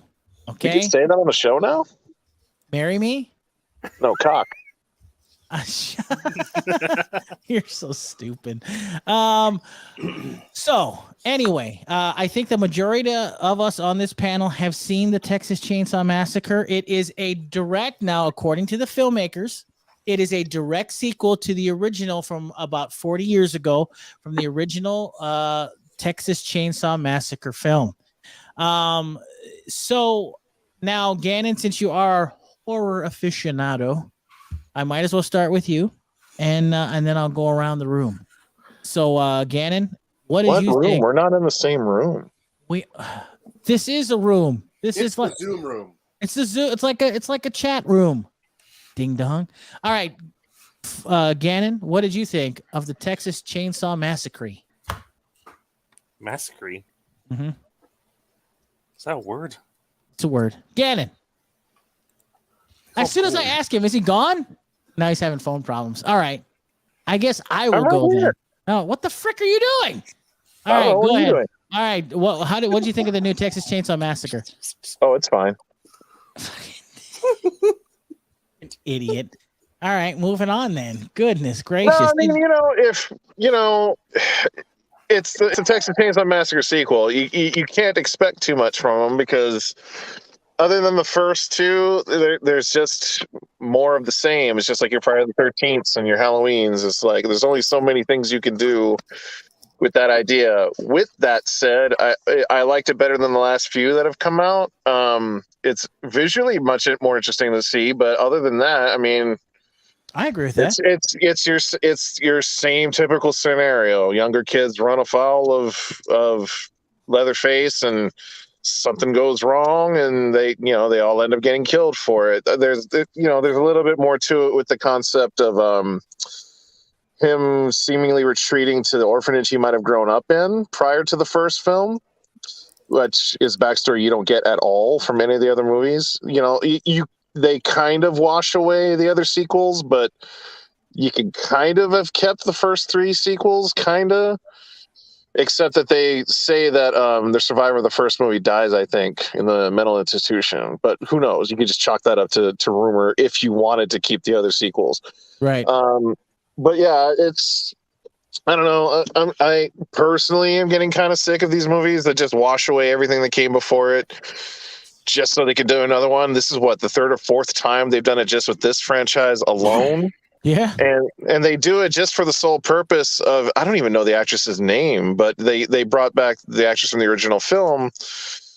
And, you know, it kind of seems to be pushing towards this epic confrontation between her and Leatherface.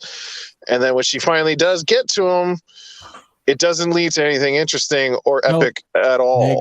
I agree. And it's a little bit of a spoiler, quite literally, he throws her in the trash. Yeah. To the point where I was flabbergasted. I'm just like, why did they go through the trouble of having this character back, getting this actress back, doing all of this just to literally throw her in the trash? Yep. So, you know, but again, I run into this thing where I'm just like, well, you know, it's another Texas Chainsaw Massacre movie. How precious do I get about this? You know, there really is no lore to the Texas Chainsaw Massacre movies, shy of whatever the second movie really tells us. But now that movie doesn't exist anymore. But like I said before, it's visually much more interesting than the last few have been. And I'd prefer it even over I think it was just Texas Chainsaw. That was the 3D one, right? Yep. I think so. Which had a very similar premise, which had an almost similar premise where they take over the house, the old family house, and he's still living there. Well, you didn't know he was there. And then, you know, he comes back out of hiding. And, you know, you have to consider, like, this guy's he must be 70 now. And he's still, like, physically strong enough to, like, lift somebody up with a chainsaw. You're just kind of like, you don't want to be ageist, but at the same time, you're just like, he's not Schwarzenegger. He's not doing CrossFit in between movies. I don't think he could still do stuff like that.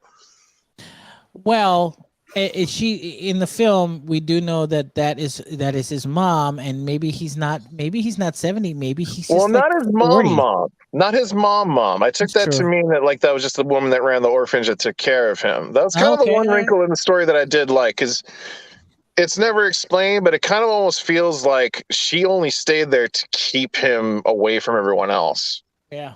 Because there's nothing else in that town when they get there. It's just like, it's literally like a ghost town, except for her and an auto mechanic that live in the town. And you kind of get the sense that she's only still living there to keep him away from everybody else. Maybe not necessarily to protect him, but just like, I don't want to let the cops catch him. But at the same time, he can't be around other people.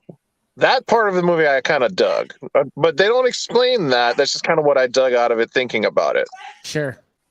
But that was the one kind of thing that I liked about the movie, because I was kind of thinking, like, well, what the hell is this? You know, why would nobody go to this town? Why is this town still dysfunctional and nobody lives there other than these two people? And then I thought, well, maybe because he's been in hiding for the last 40 years, that's what it is. Like, you know, he doesn't know any better, that whole thing. Like, he's not a sadistic killer. He's special. Let's put it that way. He's deficient. Got it. Yeah. You know, so if he snaps, he's a force of nature that cannot be stopped. Sure. So I like that. I like that stuff. But other than that, I was just kind of like, well, you know, it's another Texas Chainsaw Massacre movie. And quite frankly, could have been a lot worse.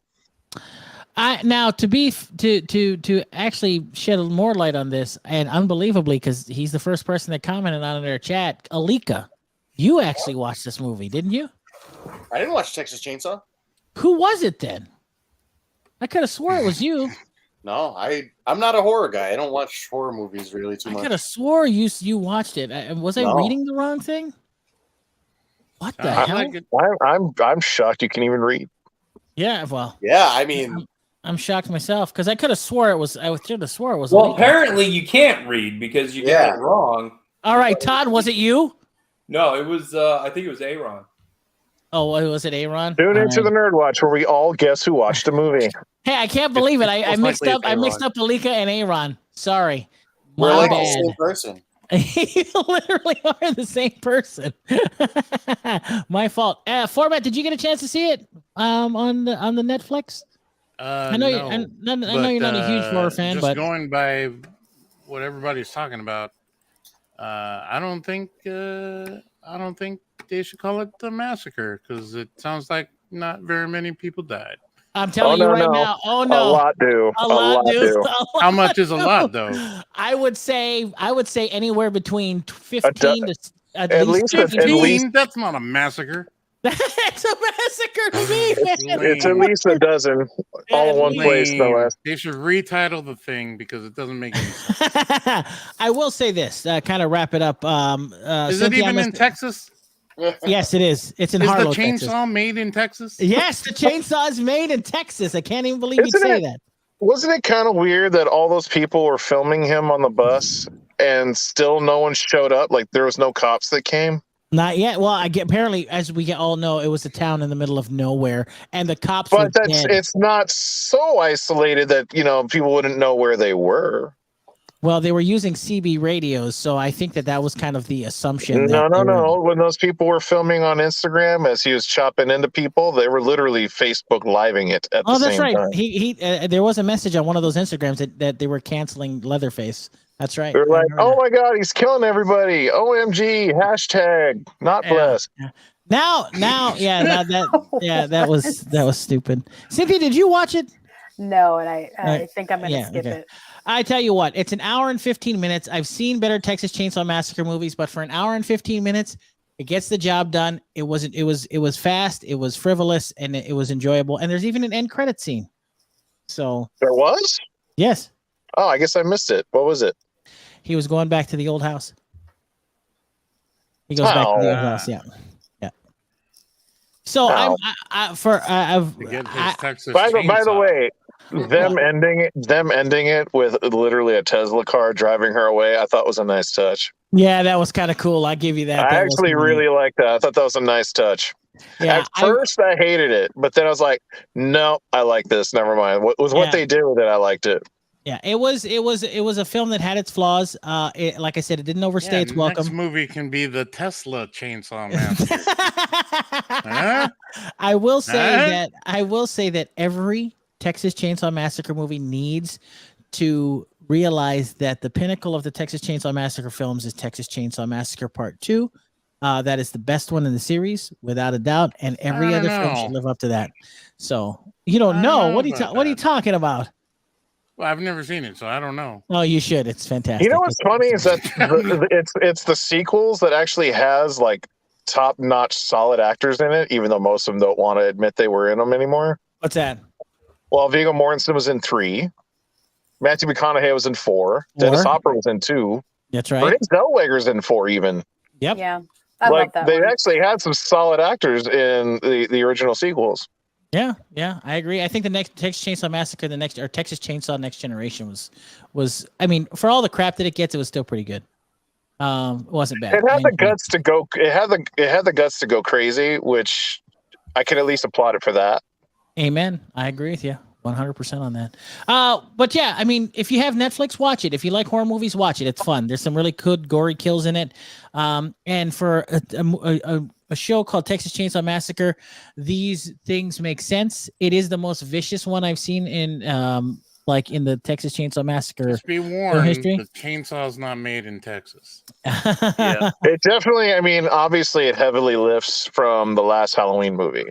Yes, but you see, very much so. It makes more sense in this movie than in the last Halloween movie. It makes more sense here because that's what he is. That's who this guy is.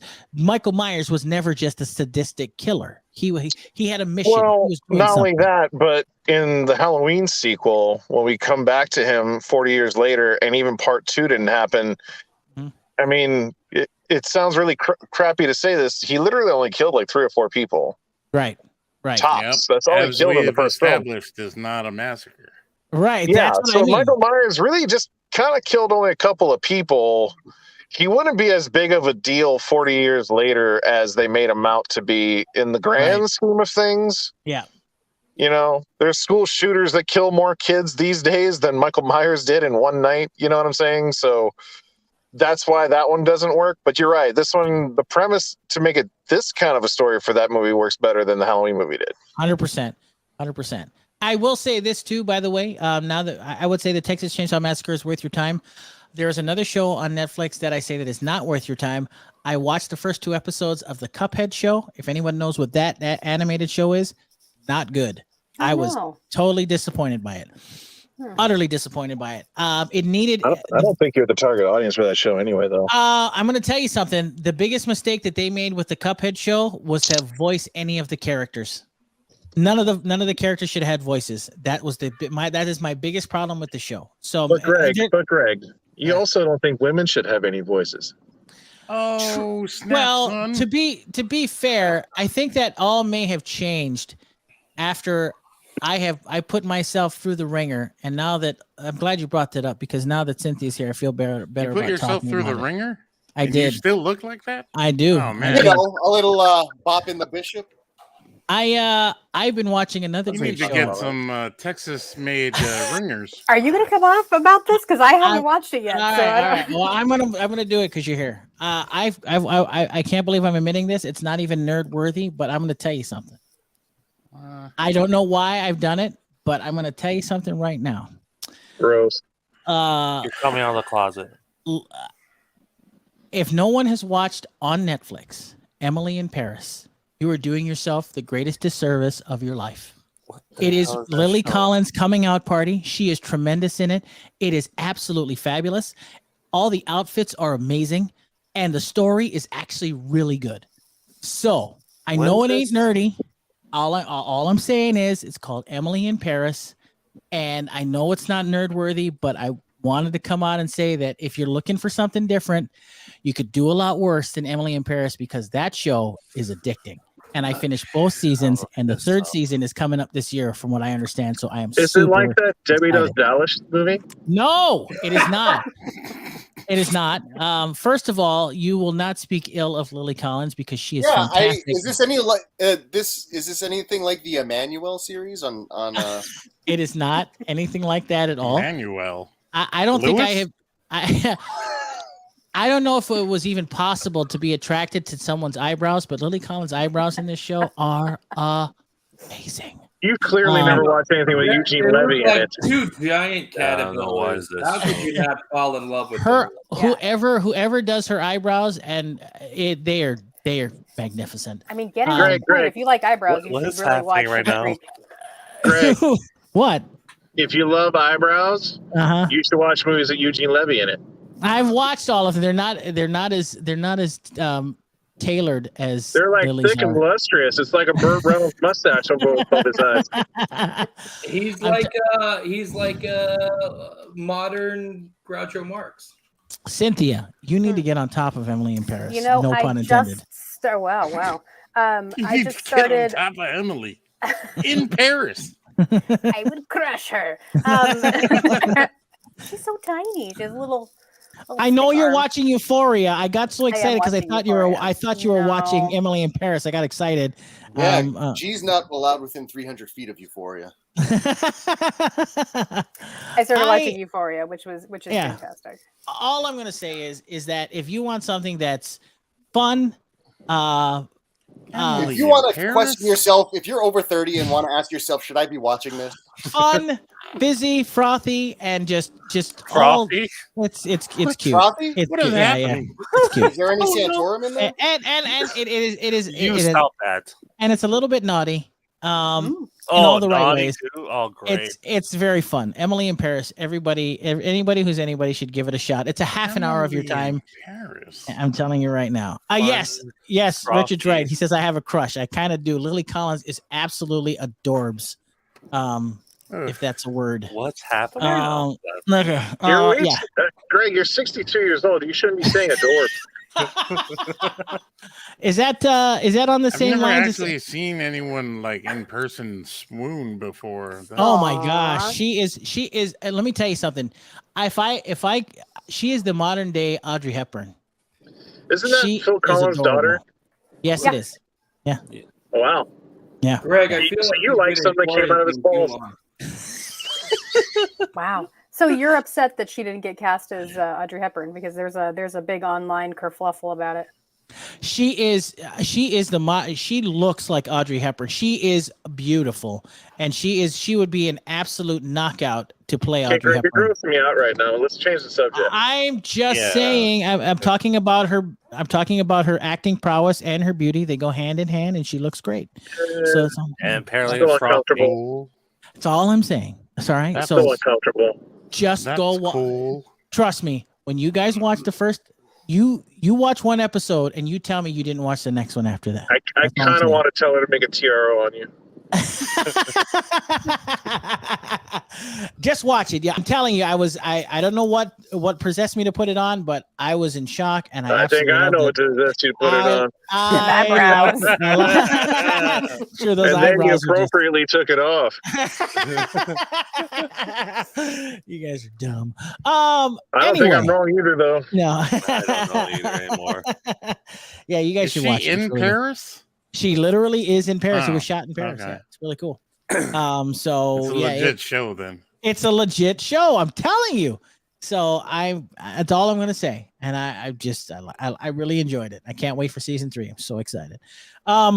Okay. Now I've lost my my train of thought because there was something We else. already know you lost your train of thought. I know what I wanted to bring up. Let's bring it back to center. Okay, let's bring it back to nerd. Mhm. Of course, Alika, I'm gonna go to you first because, as most of you know, the season finale of Peacemaker was on HBO Max. Alika, Oh, yeah. I watched You the can go whole to Alika series. and only Alika. I watched the whole series. I'm the Oh, only. okay. Send 2 then. I can't believe it just feels like something that everybody in this chat would be into. And I just expected to be everybody be like, yeah, I saw it. I asked the chat and everybody's like, no, what are you talking about, you idiot? Well, none of us watch PC Comics I shows. thought we were all gonna do Yeah. we were all gonna recreate the beginning together. I Yeah, thought it we're was gonna be a gonna real do together moment. Whoa. First of all, none of us is gonna drop the $15 for the damn HBO Hey, Max. first of all, HBO Max, I'm telling you, if you have HBO Max, I have to say that for all of the things that I didn't like about that series, by the time we got to the final episode of season 1, I was on board. I agree. That's a little late, bro. No. But by the time we finally got the entire scope of what was happening, I really enjoyed it. I thought that I watched it too. I really liked it. I really thought I liked it better than Book of Boba Fett. I'll give you that. I think that one of the coolest things, number one, I think, is the music. I think the music, the pick of James Gunn is the way he picks music is great. He picks some really good artists for the show. So I really like the music a lot. I thought the story, for as much as I found it hard to kind of navigate the story because it was supposed to be funny, but there were so many things that were just so gut punchingly like uncomfortable in the show. That James Gunn likes uncomfortable. That's what I mean, and that's why I gave him a pass because this is the guy that made Super, and that was really uncomfortable. So I think that ultimately, though, by the end, I thought that they had wrapped it up nicely. This is John Cena doing his best impression of John Cena, and this role is this show. This character is perfect for him. I think there's no one. He's having fun. He is. He's having an absolute blast. And I really liked it a lot. I will say that the surprise cameo at the end of the finale got me super excited, but I was a little disappointed because I thought it was going to be the Suicide Squad, which I thought would have been kind of cool too. This one was funnier. No, you're right. It was a little funnier. Now, should I spoil it because I don't think anybody's gonna watch it, right? Should I spoil it? Are you guys gonna watch it? Because I don't know if you should spoil it. I don't know. Should I spoil it? I don't know. On the YouTubes. Oh, Okay, so let's spoil it. I don't care. At the very end of the finale of the Peacemaker, at the very end, after Peacemaker has done everything. Wait, hold on. What? You got to talk about. Don't bury the lead here. Talk about the joke that they make in the very beginning of the show. Throughout the whole thing. Throughout the whole thing. Talk about the joke. Throughout the entire series, they make the joke of. Go ahead, Todd. Go ahead. Well, the entire series, I mean, like Peacemaker is like making jokes about all the superheroes, Correct. So he talks about Superman. He talks about Batman. He gets into a long, interesting diatribe about Batman. That's really cool. People debate him all the time. Like, you're not really a superhero. Like, where are all the supervillains that you fight? Like, the classroom scene is hilarious. Yeah, that's a great scene. I'll give you that. But like, so to hand it back over to you got to talk about the joke. So the joke in the series is that Peacemaker's going. He's in the very beginning of the series. He's always asking the overlords, like, "Hey, listen, why are you putting me on this? Where's the Justice League?" So that's the constant joke. Where are these other superheroes? Why are you picking me? That's been the running joke throughout the entire series. So that's hilarious. That's what I'm saying, but that's the running joke for and also that Aquaman's a fish fucker. That's the joke I'm talking about. Well, that goes without saying, really. Yeah. I mean, he says all these really off-color things about all superheroes. He called Batman. Please forgive me for this, but he does call in the series. He calls Batman a pussy. Yeah, he says all these things, but also like, wait, whoa, there was another one. There was another one that was like, wait, what? It was like somebody. It was shit. What was it? Green Arrow, wasn't it? Yes, but what was the thing? What was the thing? He said he had a full. His butthole was like 4 inches big or some stupid. I don't know. It was all these things that I really feel like Peacemaker believes these things. He also believes that people can be born out of the butt. Yeah. They also crossed over universes. I think he said Chewbacca had teeth in his butthole. Yes, he did say that. He did say that. So ultimately, by the time we get to the end of this series, lo and behold, Peacemaker has taken down the enemy, or so he thinks, and he's walking away from the carnage of what had just happened, and all of a sudden, out of nowhere, the actual Justice League shows up, and it's the actual Justice League. Well, and the moment was really kind of shocking because it was the way they show up. It looks like they're just going to stay in silhouette, and that's the joke. And they're going to walk by, and they're not going to have any of the actors. But then you see Aquaman start talking, and it shows his face, and I was like, "That's Jason Momoa. That's freaking Jason Momoa." And then that's in the Flash, and you're like, "That's Ezra Miller." Yeah, and you're just like, "Oh my god, they're in this." It was obviously just them two, and the others remained in silhouette. And Batman and Cyborg were notably absent. I think the uncomfortable thing is that Batman and Cyborg were actually both absent from that scene. They got cut. No. I think Batman got cut. I think they didn't film it with Cyborg. And that's what's uncomfortable. That's right. They had two stunt doubles. They had two guys there that were literally filming. They were both there, but they were cut out. Okay. I didn't know that. Sucks. And that's the other thing is they're talking about how Batman got cut out. And I was like, did they even film Cyborg? Because they had a pretty public falling out with Ray Fisher, and nothing really got better afterwards. So I didn't know if he just wasn't filmed. But I guess if they filmed a double for him, maybe something was working out. That's interesting because, like I said, I didn't understand the reasoning for dumping Batman. I thought that would have been funnier because Peacemaker said about Batman. Batfleck is done, when it comes to the Batman thing, they probably don't want to answer definitively who Batman's going to be in the extended universe yet. Yeah, right. Yeah, that's possible. That's possible. Because the Flash movie is going to determine who Batman's going to be beyond the Flash movie. So I don't think they want to answer that in a show that's not. But I mean, the show to answer it in. Back to the actual scene though, it was funny, man, because Jason Momoa is funny, and Ezra Miller and Jason Momoa together is funny, and the way they played it was so perfect. Like they got the zing in, they didn't linger on it too far. It was shocking when it happened. They did the perfect line, and then it was like that was it. And it was smart to have it be Momoa and Miller because they were the ones that they're the ones that don't really get along in the movie itself anyway, and they're kind of at each other. Yeah, no, I thought it was cute. Awesome. It was cute. And they're the funniest ones in the Justice League too. Bingo. They're like the comic relief son. Yeah. I think overall, Peacemaker is a hit for HBO Max. They're already going to be filming season 2. Matter of fact, James Gunn has said that he will be writing and directing every single episode of Peacemaker season 2, which is crazy. So good on him. If you haven't seen The Peacemaker, do yourself a favor and watch it.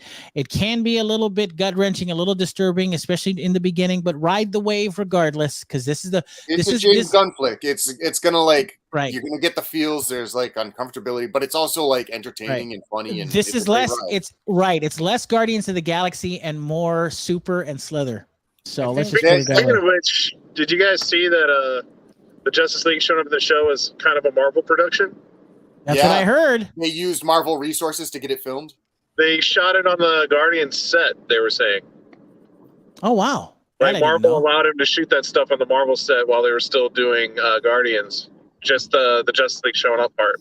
But that just adds to the fact that James Gunn is like turning out to be the crossover star between DC, EU, and MCU. Like he's setting the tone of both. He did Guardians, obviously that like was the breakout hit for the MCU. For me, I was like, that really was like impressive.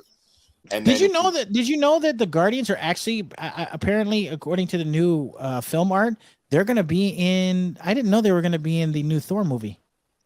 Yeah, no, that's old news. Yeah, they didn't announce that a while ago. Oh, I didn't know that. I must have missed that. They would have to be. Why? Thor leaves with the Guardians. Because you see them with him at the end of Endgame. Oh, that's right. That's right. Man, have I forgotten about that movie? Jeez. Apparently so. You're right. What's that? What's that, Phormat? What's up? I think it's interesting how much Gunn is digging on Cena, because he's got him in the Coyote versus Acme thing. Hey, Phormat, is that animated? It's gonna be your favorite, like a Roger Rabbit thing. So what is this thing, Phormat, for those that don't know? So after years of Wile E. Coyote having Acme products fail on him in his quest to capture the Roadrunner, he takes Acme to court. Nice. And apparently John Cena is a lawyer, I guess. Wow. He can do anything. That's also being co-written and co-produced by James Gunn. So, yeah, I think Gunn's got a lot of he's really digging what Cena's been able to do for him. It's interesting to me that John Cena has. I mean, I'm guessing that Gunn likes his number one commitment to the role, but also like John Cena seems like that weird guy, like James Gunn kind of gravitates to. Like, I mean, like in Super, it was Rainn Wilson, or in Slither, it was guys like Nathan Fillion and Michael Rooker. They're not exact. They're kind of different. So maybe John Cena is different. Maybe. So he seems a little different. I mean, for crying out loud, whenever he does interviews with the Peacemaker, he's always wearing the Peacemaker uniform, which is nuts. So yeah. That's crazy. For the show, yeah. He doesn't do it anymore. No, well, I mean, he was going on promotional stuff. Yeah, he was doing premieres with that damn thing. Gracious, this guy. That's funny because in the show they even made reference to it. Like he was just going out to dinner, and they were just like, "You're showing up in the outfit." Like, yeah. See, that's what I mean. He's such a freaking weirdo. And now, not that this has anything to do with the show, but apparently James Gunn is engaged to the girl that plays, what's her name? The hard ass chick in that show. Or something like that. Harlock. I think it's her name. No, Harcourt. Oh, Sandra Bernhardt. Yes, Sandra Bernhardt was her name. That's completely wrong. No, it's not. I think that was her name. Shut up. Yeah, so apparently they're engaged, and looks like John Cena is going to have a career after wrestling. Unbelievable. Thanks to James Gunn. It's about time people noticed him. Oh, jeez. The first time I noticed him was in he was good in Train. I didn't watch the whole movie of Trainwreck, the Amy Schumer movie, but I did catch the scene where she's dealing with John Cena as the boyfriend she doesn't want to deal with. And he was hilarious in that. Like, I was caught off guard because that was the first thing I seen him act in. Yeah, to be fair, Trainwreck is definitely more stomach churning than Peacemaker. So I don't know. You need to. He was really funny as the dad in Blockers too. No, he is good. He is kind of funny in that movie as well. I agree. He plays that a one. funny, like, straight man. Like it's hilarious because he doesn't get the joke. Yeah. You know what I mean? He's a great, he does. I mean, that's in Peacemaker too. I mean, he plays it so well. Yeah. Is it weird? I mean, not that it's weird, but I can't even. I don't know why I'm even comparing the two. But I mean, John Cena compared to The Rock, I think The Rock is a much better actor. But I mean, I guess John Cena has. I think so place. too, but I think The Rock's also had a lot of time to kind of hone. That's not a fair comparison.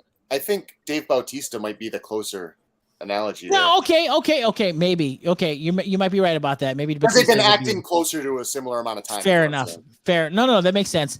And then, well, that would be fair because I mean, Cena's been in other movies that people haven't even seen before, like Playing with Fire, that kids movie that he came out with like a couple years ago, which I heard was really kind of cute. I saw that. Was it good? I've got an 8-year-old. Of course, I saw that. Was it good? Yeah, it was funny. John Cena, was he funny? Yeah, it was good. Leguizamo was like the obvious like comedic relief in it, but Cena played the same type, like kind of serious, straight guy, but still real funny. Okay, all right, I'll check it out. I think I own it somewhere. I think it's in my library somewhere. I think I bought it on a whim. But anyway, watch Peacemaker. Worth your time. If you have not seen it yet, watch Peacemaker. There's also another series I haven't watched all of it yet, so I cannot make a determination yet. But there are two other shows that I think will maybe flick your bick, as it were. Whoa. Station 11 on HBO Max is a post-apocalyptic thriller. It's on HBO Max. It's called Station 11. I've heard a lot about it. I've watched the first couple of episodes. I rated apparently. I've watched it. I'm in it. I think I'll finish it. Also, if you have Showtime, there's another show. I don't know if I mentioned it before, but it's called Yellow Jackets. Red Shoe Diaries. Negative. Yellow Jackets. I want to see that too. Yellow. Have you heard about it, Cynthia? Oh yeah. Yeah. Okay. That's now with Christina Ricci, right? Correct. And now here's the thing is that I don't want to give anything away. I don't want to say anything because I think it's best that everyone goes in kind of cold on it because of the premise. But if you have Showtime and if you have access to see, I think maybe they have the first episode is free anyway, I think. Check it out. Yellow Jackets. I got to finish that too. But Yellow Jackets is really interesting. Yeah. Is it about beekeepers? No, I mean, I think what I know of it, and I haven't seen it, is that it's sort of like it's like a lot of flashbacks to the 90s. Right. And it's sort of like a little bit of a Lord of the Flies kind of a thing. Yes. Yeah. Kind of. Yeah, kind of. So I don't want to ruin what I've seen, but yeah, you're on the right track. And it's pretty much a bunch of chicks. Yeah. So yeah. It's pretty much a bunch of chicks. But yeah, like a lot of 90s actresses, like I want to think Juliette Lewis and Christina Ricci, and those are the only ones I actually know. Yeah, I don't want to give anybody else. The girl from Heavenly Creatures. Oh, what the hell's her name? She's married. Who the hell is she?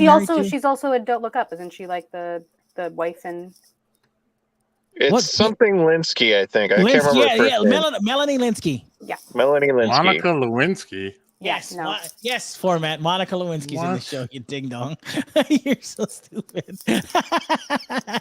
Monica Lewinsky. You're the one saying it. I didn't say that at all. Anyway, you said Tara Lipinski. Tara Lipinski.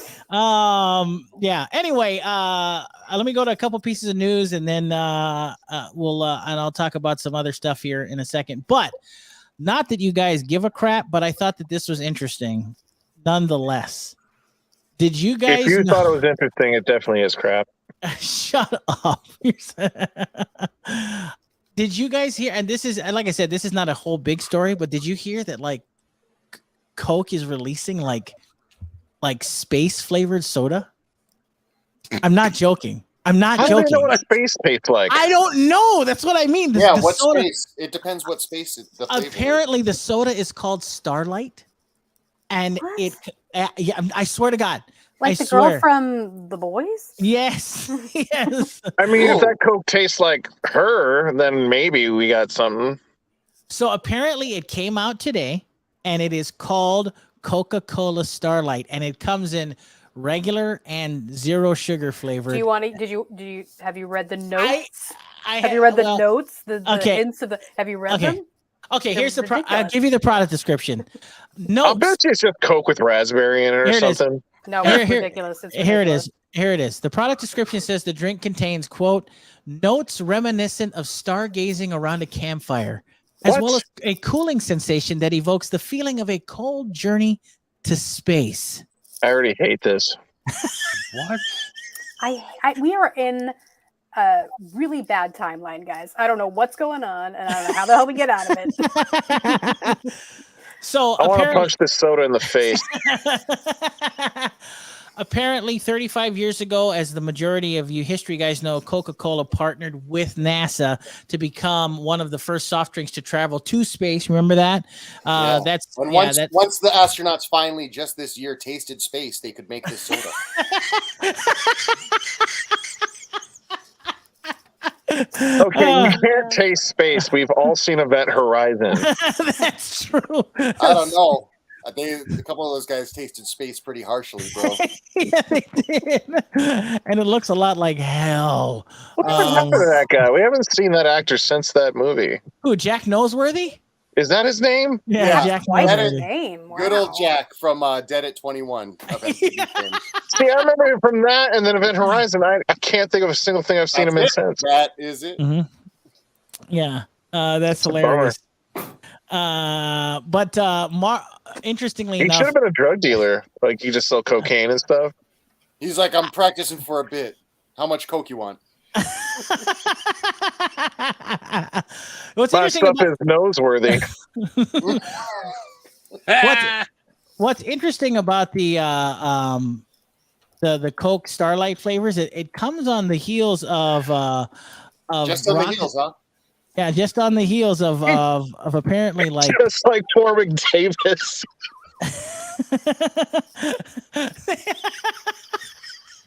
it's idiots. Oh, that's terrible. It's so funny that Coke's bringing this out because not less than a week ago, I think, or this month sometime, I think, Pepsi announced that they're making a new energy drink that's apparently has hemp in it. So this is interesting. That Dude, I literally thought you were going to say Energy- Pepsi made a soda that tastes like the ocean. no, it's made. I mean, apparently, it's What's made with with hemp. these crazy energy drink ingredients? Don't you remember the good old days when it was just bull semen?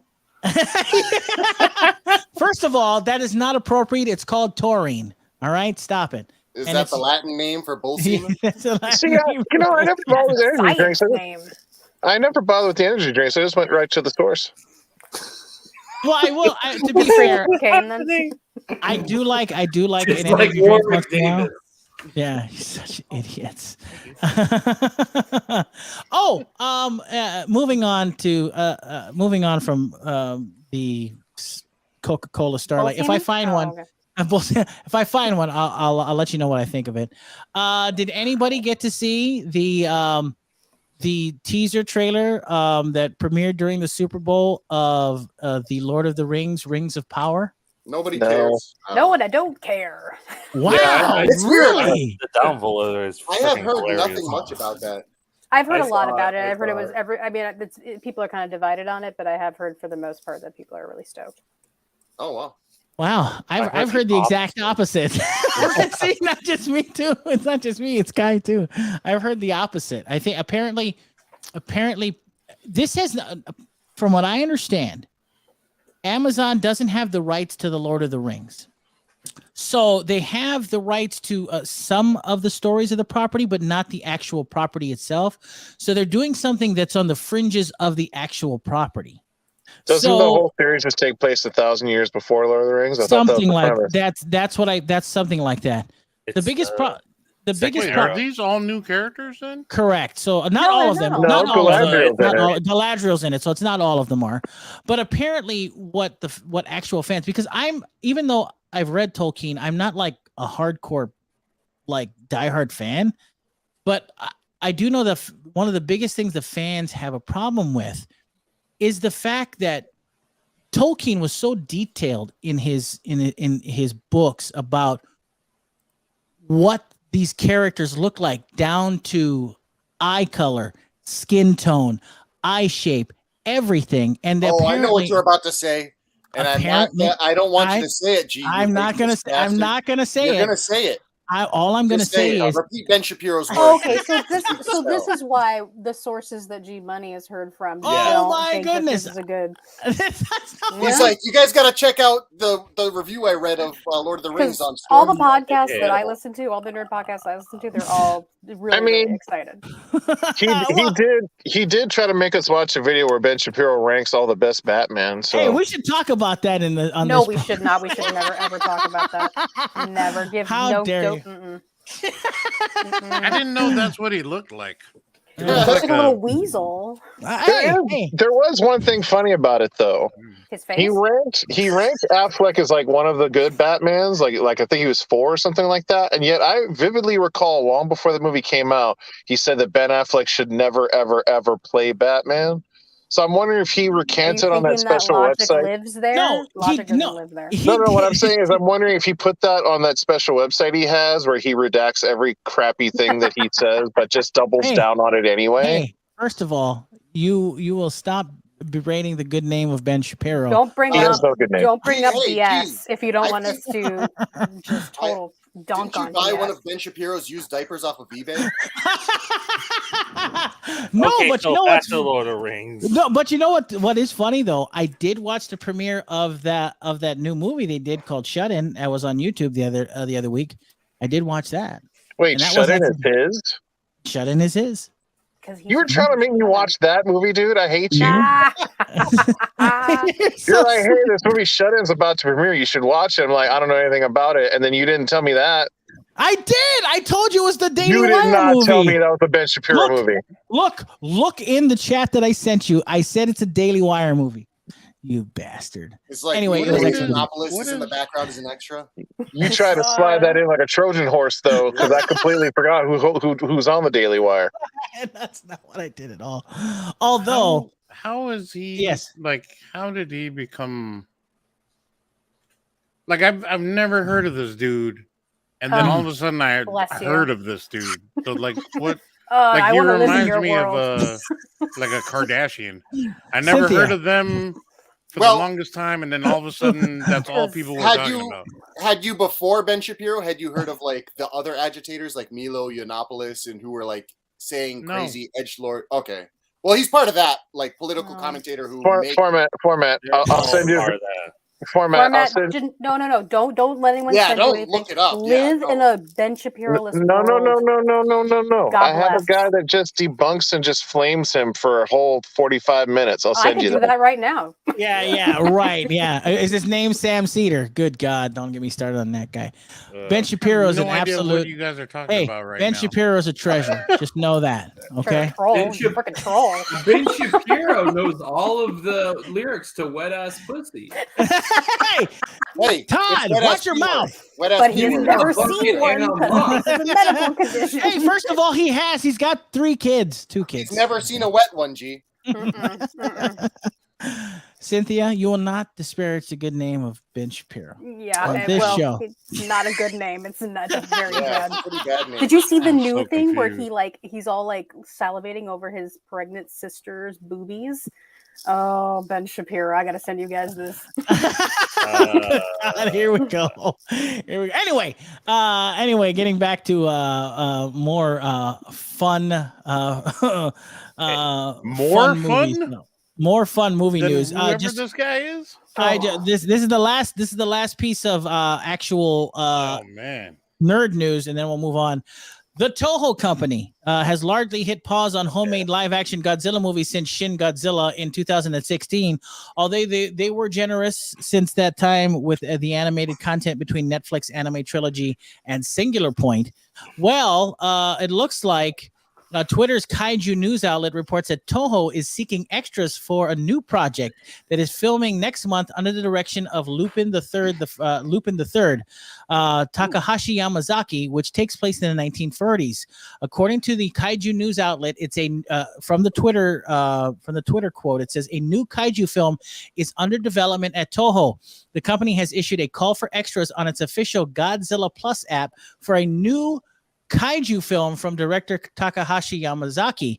The upcoming project will be set during 1945 to 1947 era Japan, and filming will reportedly begin next month.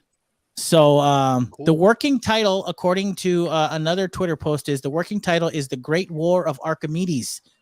So it looks kind of cool. You can check it out. Is this a Kaiju film? Yes, it's from Toho, so it's a Kaiju film. So that's really cool. And so if you're which there are a lot of, just because it's Toho doesn't mean it's a Kaiju film. Well, I mean, you just mentioned Lupin the Third, so it's like what the director. No, well, it says it does say in the actual Twitter post, it says a new Kaiju film is under development at Toho. Oh, okay, gotcha. Okay, that's what it says. So that's very cool. And listen, if it's anywhere as good as the Matthew Broderick Godzilla, I am in. Oh God. Oh boy. All right. Well, what? That's a good movie. Everybody's gonna stop. I'm sure that your overlord Ben Shapiro told you to think that. You know the best part about the Matthew Broderick Godzilla was what? That a giant lizard was able to hide. Yes, I love that. It goes the exact opposite of what he was able to dig holes in the ground that nobody saw or felt. Mm-hmm. Mm-hmm. Yeah, I loved it. I loved it. There was a helicopter chase involving 30 helicopters through New York City. Mm-hmm. How dare you? I'm all for suspending disbelief, but man, you can't push it that far. Hey, that's what lizards do, pal. Stop it. Yeah, they dig holes. They dig holes and go in the ground. They hide from people for some reason. Well, listen, I thought that was going to be the last one, but I have to do this story really quick for Alika because I don't know how far. I don't know how much I trust him. I probably trust him as far as I can throw him. But according to Deadpool creator Rob Liefeld, a number of previously rumored cameo appearances for Doctor Strange in the Multiverse of Madness, particularly those concerning Marvel's previous Fox-developed cinematic incarnations of their characters, are quote-unquote happening. Liefeld non-directly confirmed the upcoming MCU debut of these unspecified Fox Marvel characters during a January 31st appearance on Pop Culture Reporter and critic Christian Harloff's YouTube show, The Big Thing. Asked by Harloff, what do you want to see in Doctor Strange 2 regarding cameos? Liefeld excitedly exclaimed, is there a better time to promote a Deadpool than this movie? I don't know. But besides that, according to Liefeld, we've all heard the rumors.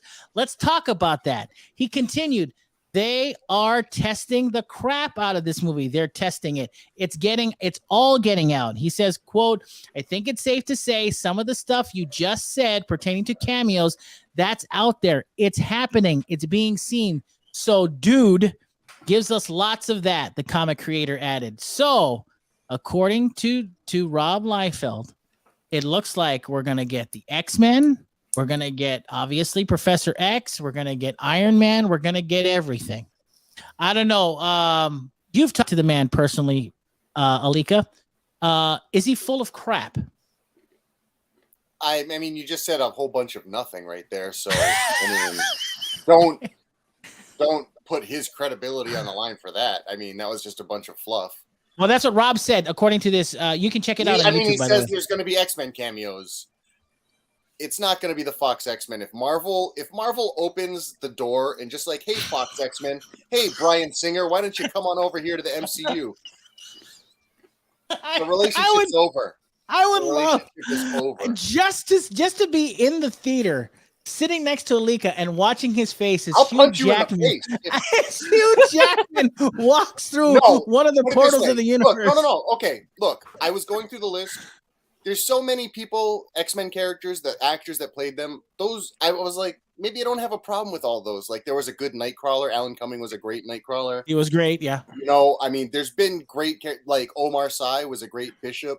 Fan Bingbing was Blink. There's been great instances of great characters throughout this franchise. Okay. My main line is if Ian McKellen as Magneto shows up, then I'm gonna punch you in the face. Why? What did I do?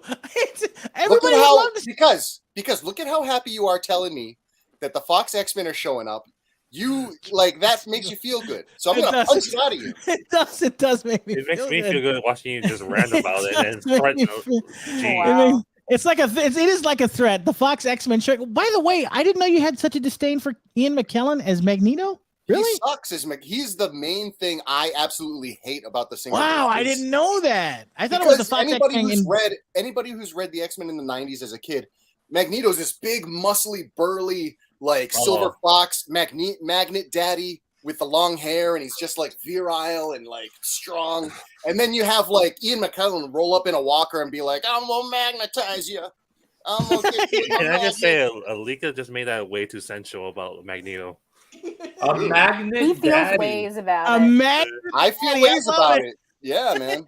Yeah, Magnet daddy. Silver Fox. In Age of Apocalypse, Are you coming out, Alika?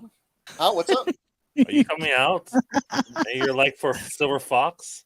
There's long flowy hair. So the Age of Apocalypse, they take it a step further, and he doesn't have to wear the helmet because Charles Xavier doesn't exist in this universe.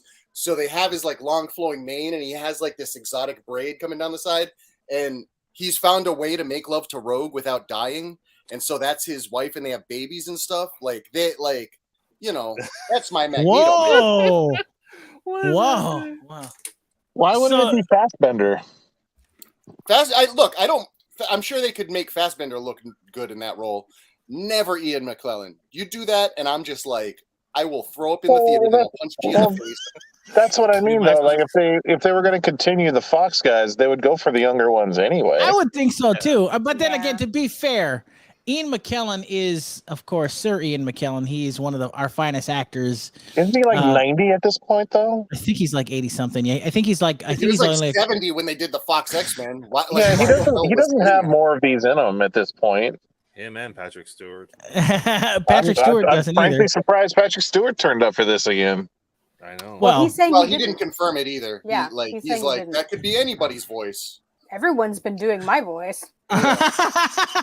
He's such, are they doing what? Are they Luke Skywalkering Xavier for this movie? Maybe. But Rob Liefeld, maybe you mean like where Mark Hamill plays him and they just deep fake his face to look like Patrick Stewart? Yes. There you go. That's weird. Go. That would be totally weird. But as we know, Rob That'd Liefeld. be kind of cool though. Mark Hamill is playing Professor X, but they just put Patrick Stewart's face on him. That'd be awesome. That would be awesome.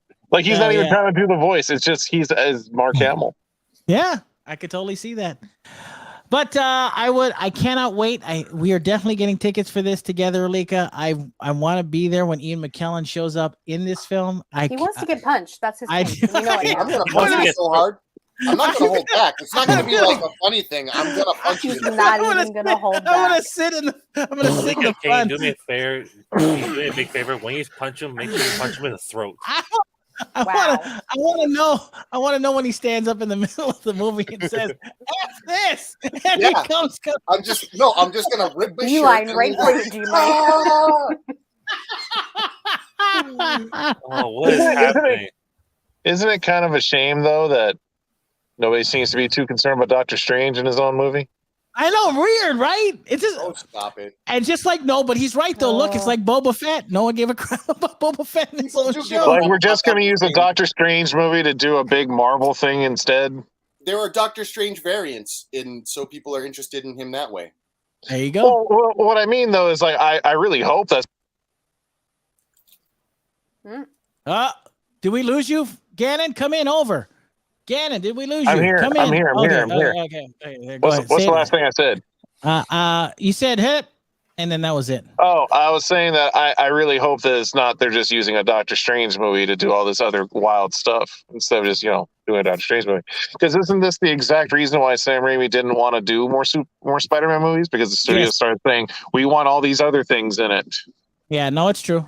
They did, but I'm assuming because this is now Marvel and not necessarily Sony, or it's Disney, not Sony. I think that's why Sam Raimi feels more. But it's the same thing. It's the same thing, though.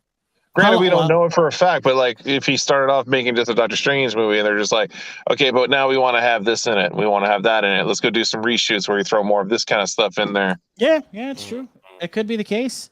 I mean, I'm genuinely, I just want to see a really cool Sam Raimi Doctor Strange movie. If that's what it is, awesome. I'm just hoping it's not going to turn into Cameo the movie. Well, I mean, did you like the Doctor Strange movie? I liked the first one enough, yeah, but I thought they also could have gotten wilder with it, which is why I thought Sam Raimi was a perfect choice to do a Doctor Strange movie, because that's the stuff I want to see, just wild and crazy and weird and cosmic and all the kind of things that we know Sam Raimi can do. So I don't know. That's what I'm hoping the movie is. Well, I am very much looking forward to Doctor Strange: The Multiverse of Madness. I probably thanks in part to Spider-Man: No Way Home, which apparently is going to be hitting digital in the next week. I think this coming got pushed week, back. It did till when? March 22nd. Really? Yeah, so I just saw something online saying it got pushed back to March 22nd. Oh, that sucks. It's still crushing it in the theaters. Why would they pull it? Why would they put it on hold digital so soon? Bastards. They're going to want to squeeze every nickel they can out of the theaters before people really start ditching it. That's a good point. Every what? Oh, every nickel. So that's by the time Batman comes out, I don't think anybody's going to be turning up for the Spider movie so much. Speaking of that, next week, is it next week? The following week. The following week is the premiere of The Batman at Maui Mega Mall. Regal Maui Mall Megaplex.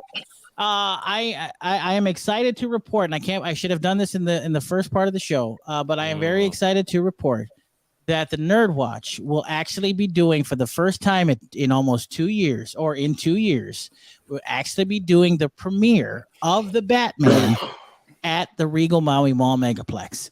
So I'm very excited about that. We'll have more information on that next week. We'll talk about it more in depthly on the show. It is possible when it happens. Yeah, I know, right? It's crazy. God, this COVID is crazy. Hey, but I'm just gonna watch the first 2 hours of it. Shut up, Gannon. You're such a prick. 2 hours and 55 minutes is way too long for a movie. Too long. You're such a dick. I will say that it's very exciting that we're going to be back to do this. We'll be doing, of course, as we always did. We're doing the premiere.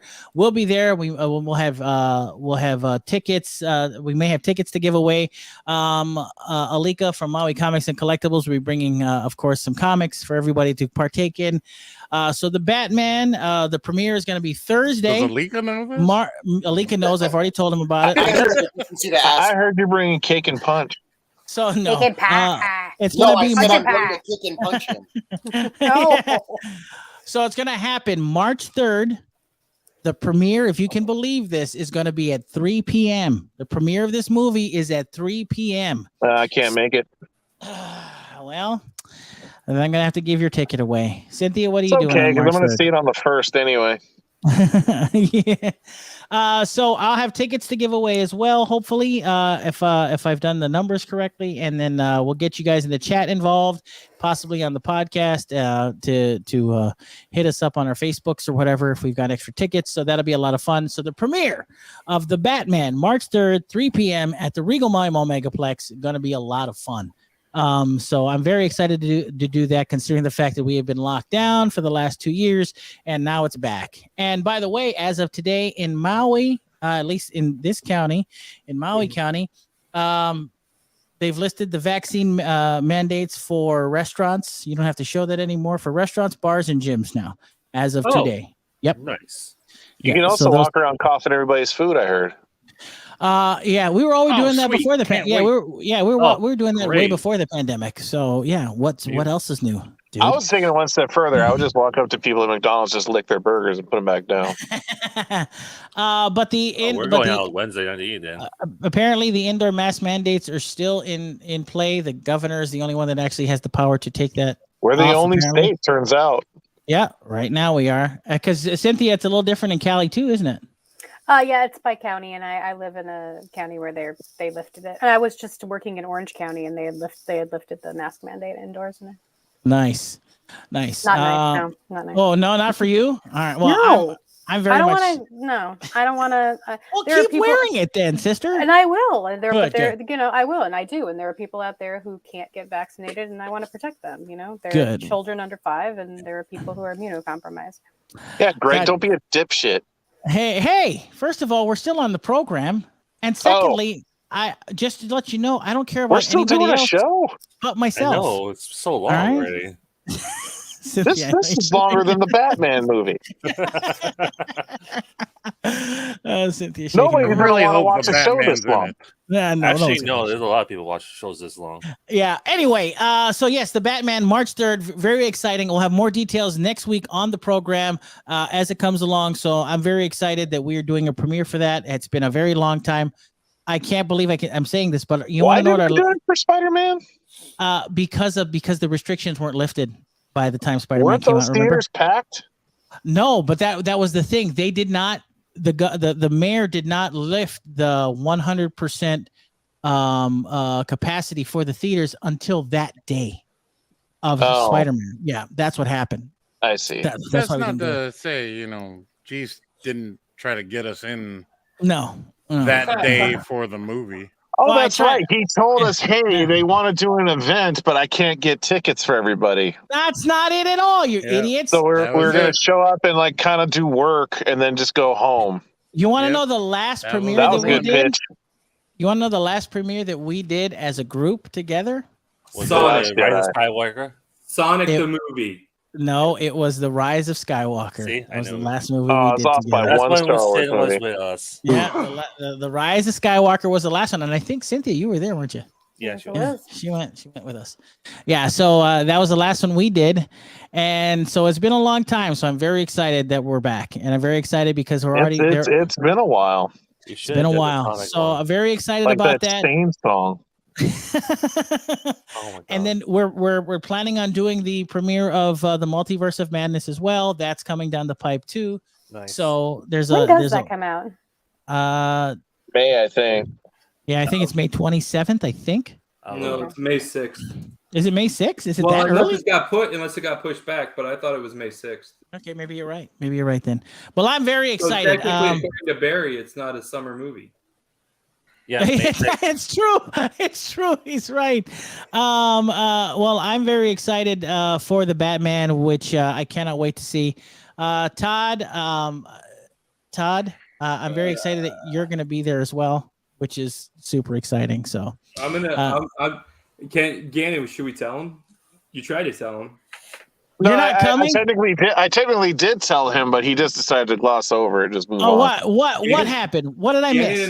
Gannon and I are flying to Oahu to see it in IMAX on March 1st. Shut up! Are you serious? Yeah. May Wow. 1st. Wow. March- I think it's March called the fan film experience or something like that. I forget. March Yeah. 1st? You mean not May 1st, right? March 1st. Did I say? Yeah, I think you said Did May you 1st. Yeah, I think you meant March 1st. Would you still like to go March 3rd or not? Because if Yeah. not, all right. If not, I'm giving. away I'm your coming tickets. because I'm gonna know the answer to all those riddles. I'm gonna be screaming them from the back row. You're such a jerk. Well, I'm gonna be like, oh my god, and it's gonna be the X-Men at the end of the Batman. Ian McKellen's gonna show up as Magneto. Did you see Alika's And head? then Alika's gonna walk right up to you and kick you in the dick. You guys are idiots. Anyway, just to let you know that coming up here, we're going to be going over the new releases for the week, which are kind of exciting and fun. I want to let you know really quick for all of you gamers. I want to let you know that this past week was the was the premiere of Horizon Zero Dawn Forbidden West, which came out exclusively for the PS5. If you are interested, you should play it. So far, it's really good. I'm about 5 hours into it, 6 hours in now. And so far, it's actually beating the pants off of... Wait, 6 hours? How long is this game? This game is like 60 hours, bro. Oh, Christ. Well, then he's never going to finish it. So, well, ironically enough, it's so funny you mentioned that. I finished a game that I started 2 years ago that I didn't like, and I love it now. It's my favorite game. I finished Assassin's Creed Odyssey just the other day.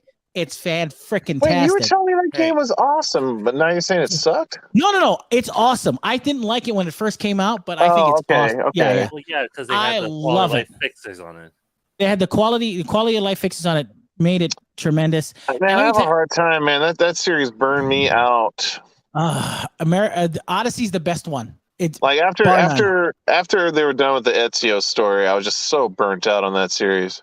Tell you what, if you can pick up Odyssey right now, they're normally like $20 now. Pick up Odyssey, you will not be disappointed. It is tremendous.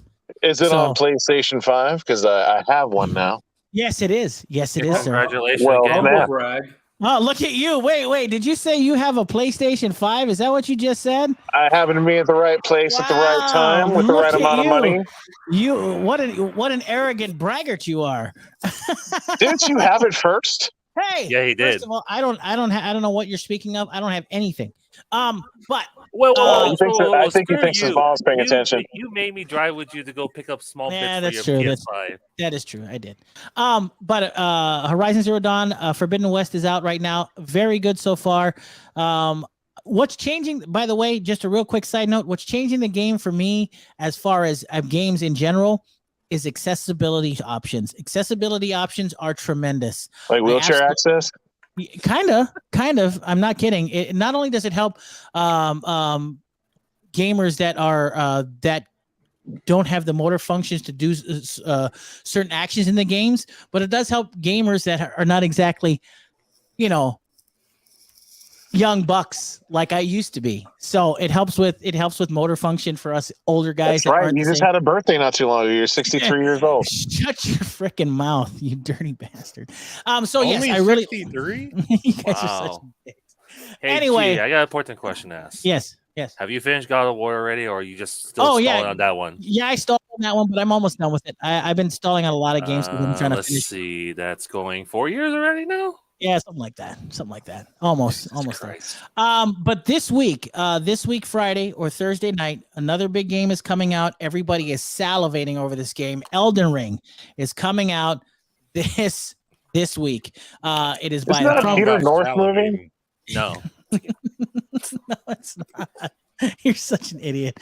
Elden Ring is the George R.R. Martin inspired From Software game. The company that made Demon Souls and Dark Souls. No. That's a Marilyn Chambers movie, dude. I know what you're talking about. I tell you what, to be fair, when I was growing up, Marilyn Chambers was pretty exciting. Who are these people that you keep bringing up? Why are you lending credence to the 63 thing? When I was growing up. All right, damn it, Cynthia. Damn it. Hi, Ron. Happy 63rd G. Thank you, Ron. I appreciate it very much. By the way, we'll talk about Elden Ring next week. Greg, go ahead. Yes. I just want to be the one to say this. You look great for 63. I appreciate that. I look tremendous for my age. I know. Really? I don't know what your secrets are, but you look great. Yeah. Hey, you know what it is? It's my the tips that Cynthia gives me on how to do my makeup is what it is. Aww. So that's why I look so damn good. He's a real quick learner. Man, I thought it was gonna be cat semen. It's not. It's the bathtub's full of blood that he bathes in. Yeah, it's now I know the difference between a lip liner and a lash liner. I'm not even sure you know what that is right now. He learned it from Emily in Paris. He didn't learn it from me. Hey, that's true. That is true. Holy crap!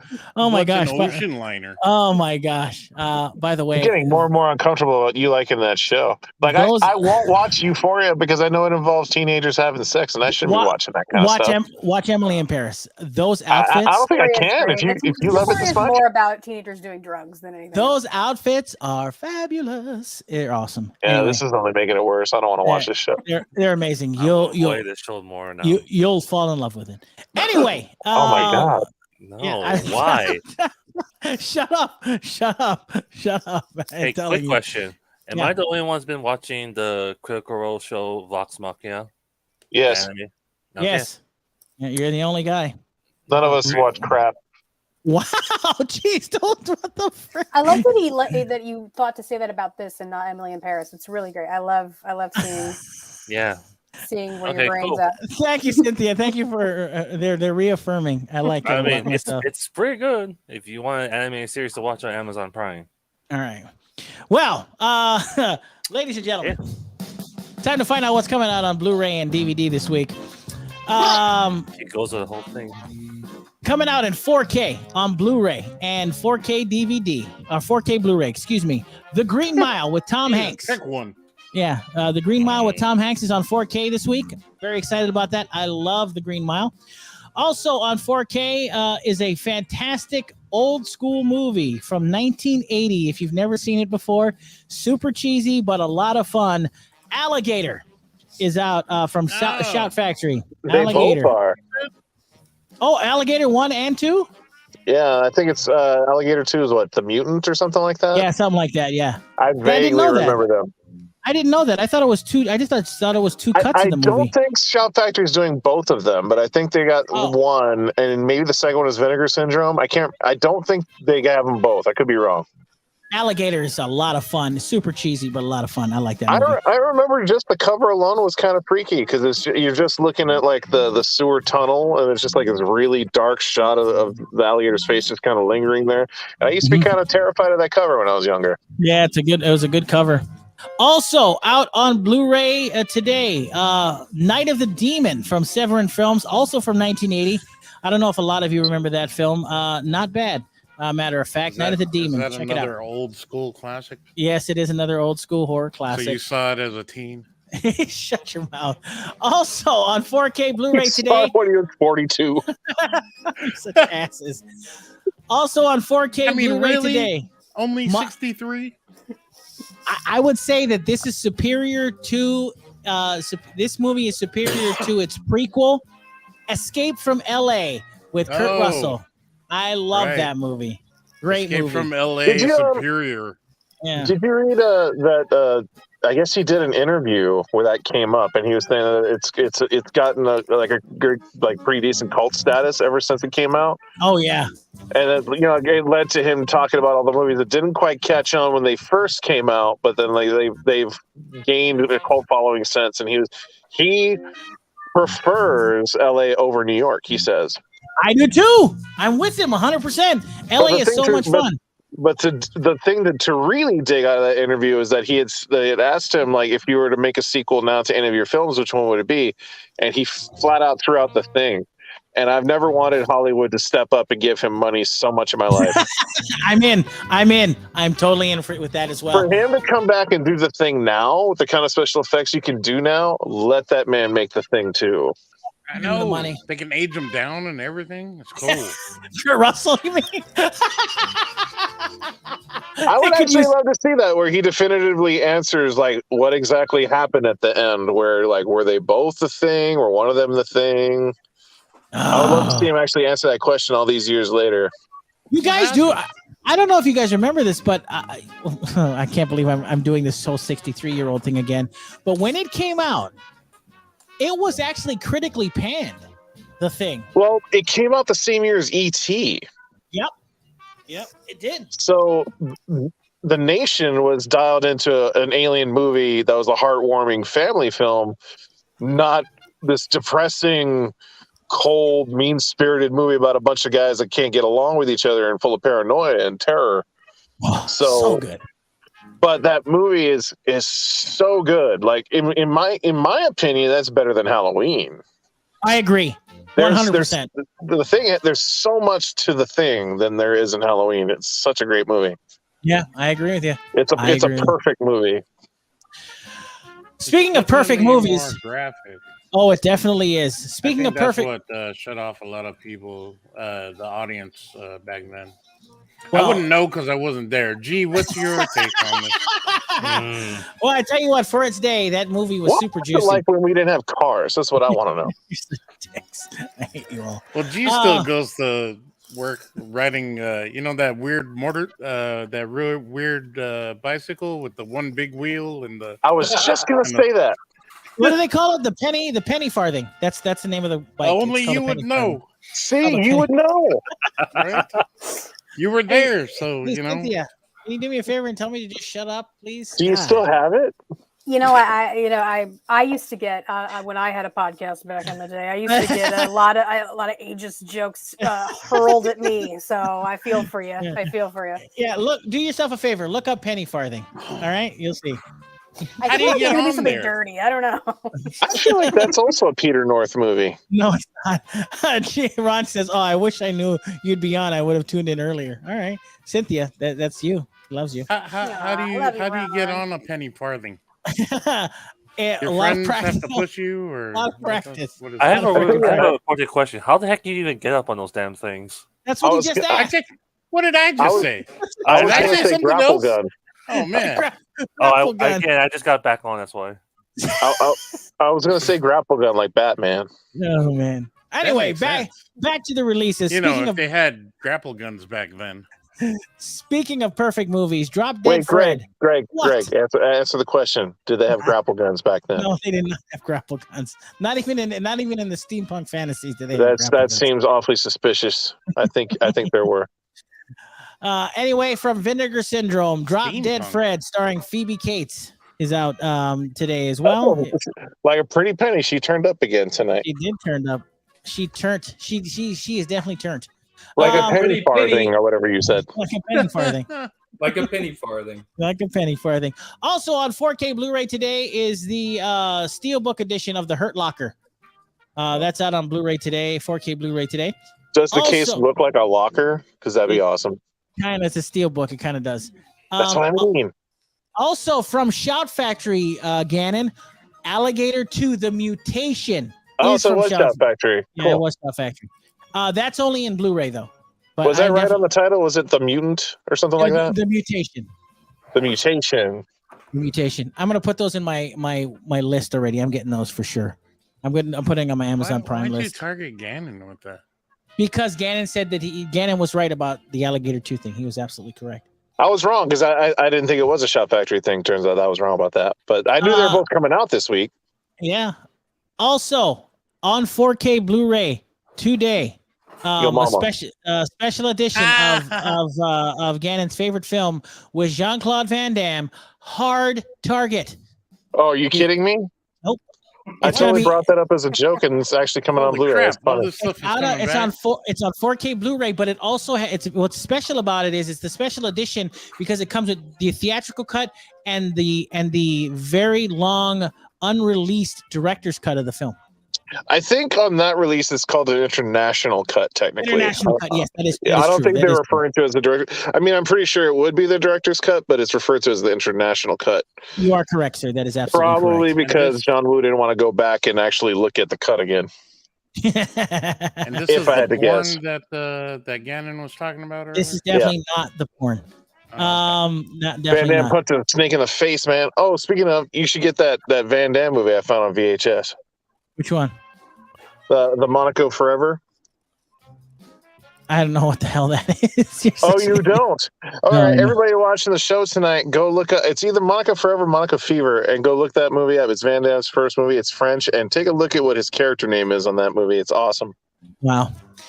Also, speaking of awesome, on Blu-ray today, I don't know why there's not a 4K release, but it is Al Pacino, Adam Driver, Jared Leto, and of course, Lady Gaga. House of Gucci is out today on 4K or on Blu-ray at least. I don't see a 4K release.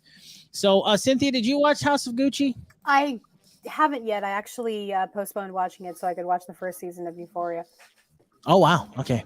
I want to know how it was because I have it at home here. I haven't watched it yet. Yeah, I have it at home, and I want to see it, and I am still holding off on it because of my hate of Jared Leto. But I did hear that he got a Razzie Award for it. I think they made a whole category of their own just for him in this, and I'm really excited about that. So possibly just to mock him, I think I'm very excited to watch this movie. Nice. Yeah. Well, also, Gaga's accent in it. I saw the parody of that movie. What? House of Coochie. You're so stupid. Why did I even ask? Why do I even fall for this crap? Father, Son, and House of Coochie. You like that movie, Greg. You like it as much as you like that Emily in Paris show. Stop it. No way. Lily Collins is Lily Collins is in that movie too. You're a liar. Last two films on this list from Shout Factory. It's a Shout Factory exclusive if you can find it. And apparently it's hard to get your hands on. It's Communion with Christopher Walken from 1989. It's based that's on the one where the alien shoves stuff on his crotch. Correct. That's the one. How did you know, you bastard? How I've did seen you that know? Movie? Yeah, Communion. That's out today as well. Really weird. I saw that when I was like 12. And last, I was not ready to see that at 12. So Gannon saw it. I mean, G saw it at like 40 something. You guys are such jerks. Last but certainly not least, this film is not only available on 4K Blu-ray, but it's also available on Hulu Plus, on HBO Max. Ladies and gentlemen, it must be amazing. It's the prequel to The Kingsman, The Kingsman on 4K Blu-ray today and on all streaming favorite franchise. Yeah. I actually want to see it. So do I. I really do too. I'm with you. I really want to watch it as well. So but it's interesting how it immediately came to streaming, and ironically enough, also out on streaming today on Hulu. And if I'm not mistaken, is the 355, the one with Jessica Chastain. That's also out on Hulu. So if you're interested, if you want to watch International Lady Spies, right, Cynthia? That wasn't good. Really? Mm-hmm. All right, sweet. All right. Sweet. No. he's all happy about this. You really were going to see it, weren't you, Jim? Hey, Cynthia, are the 355 in Paris?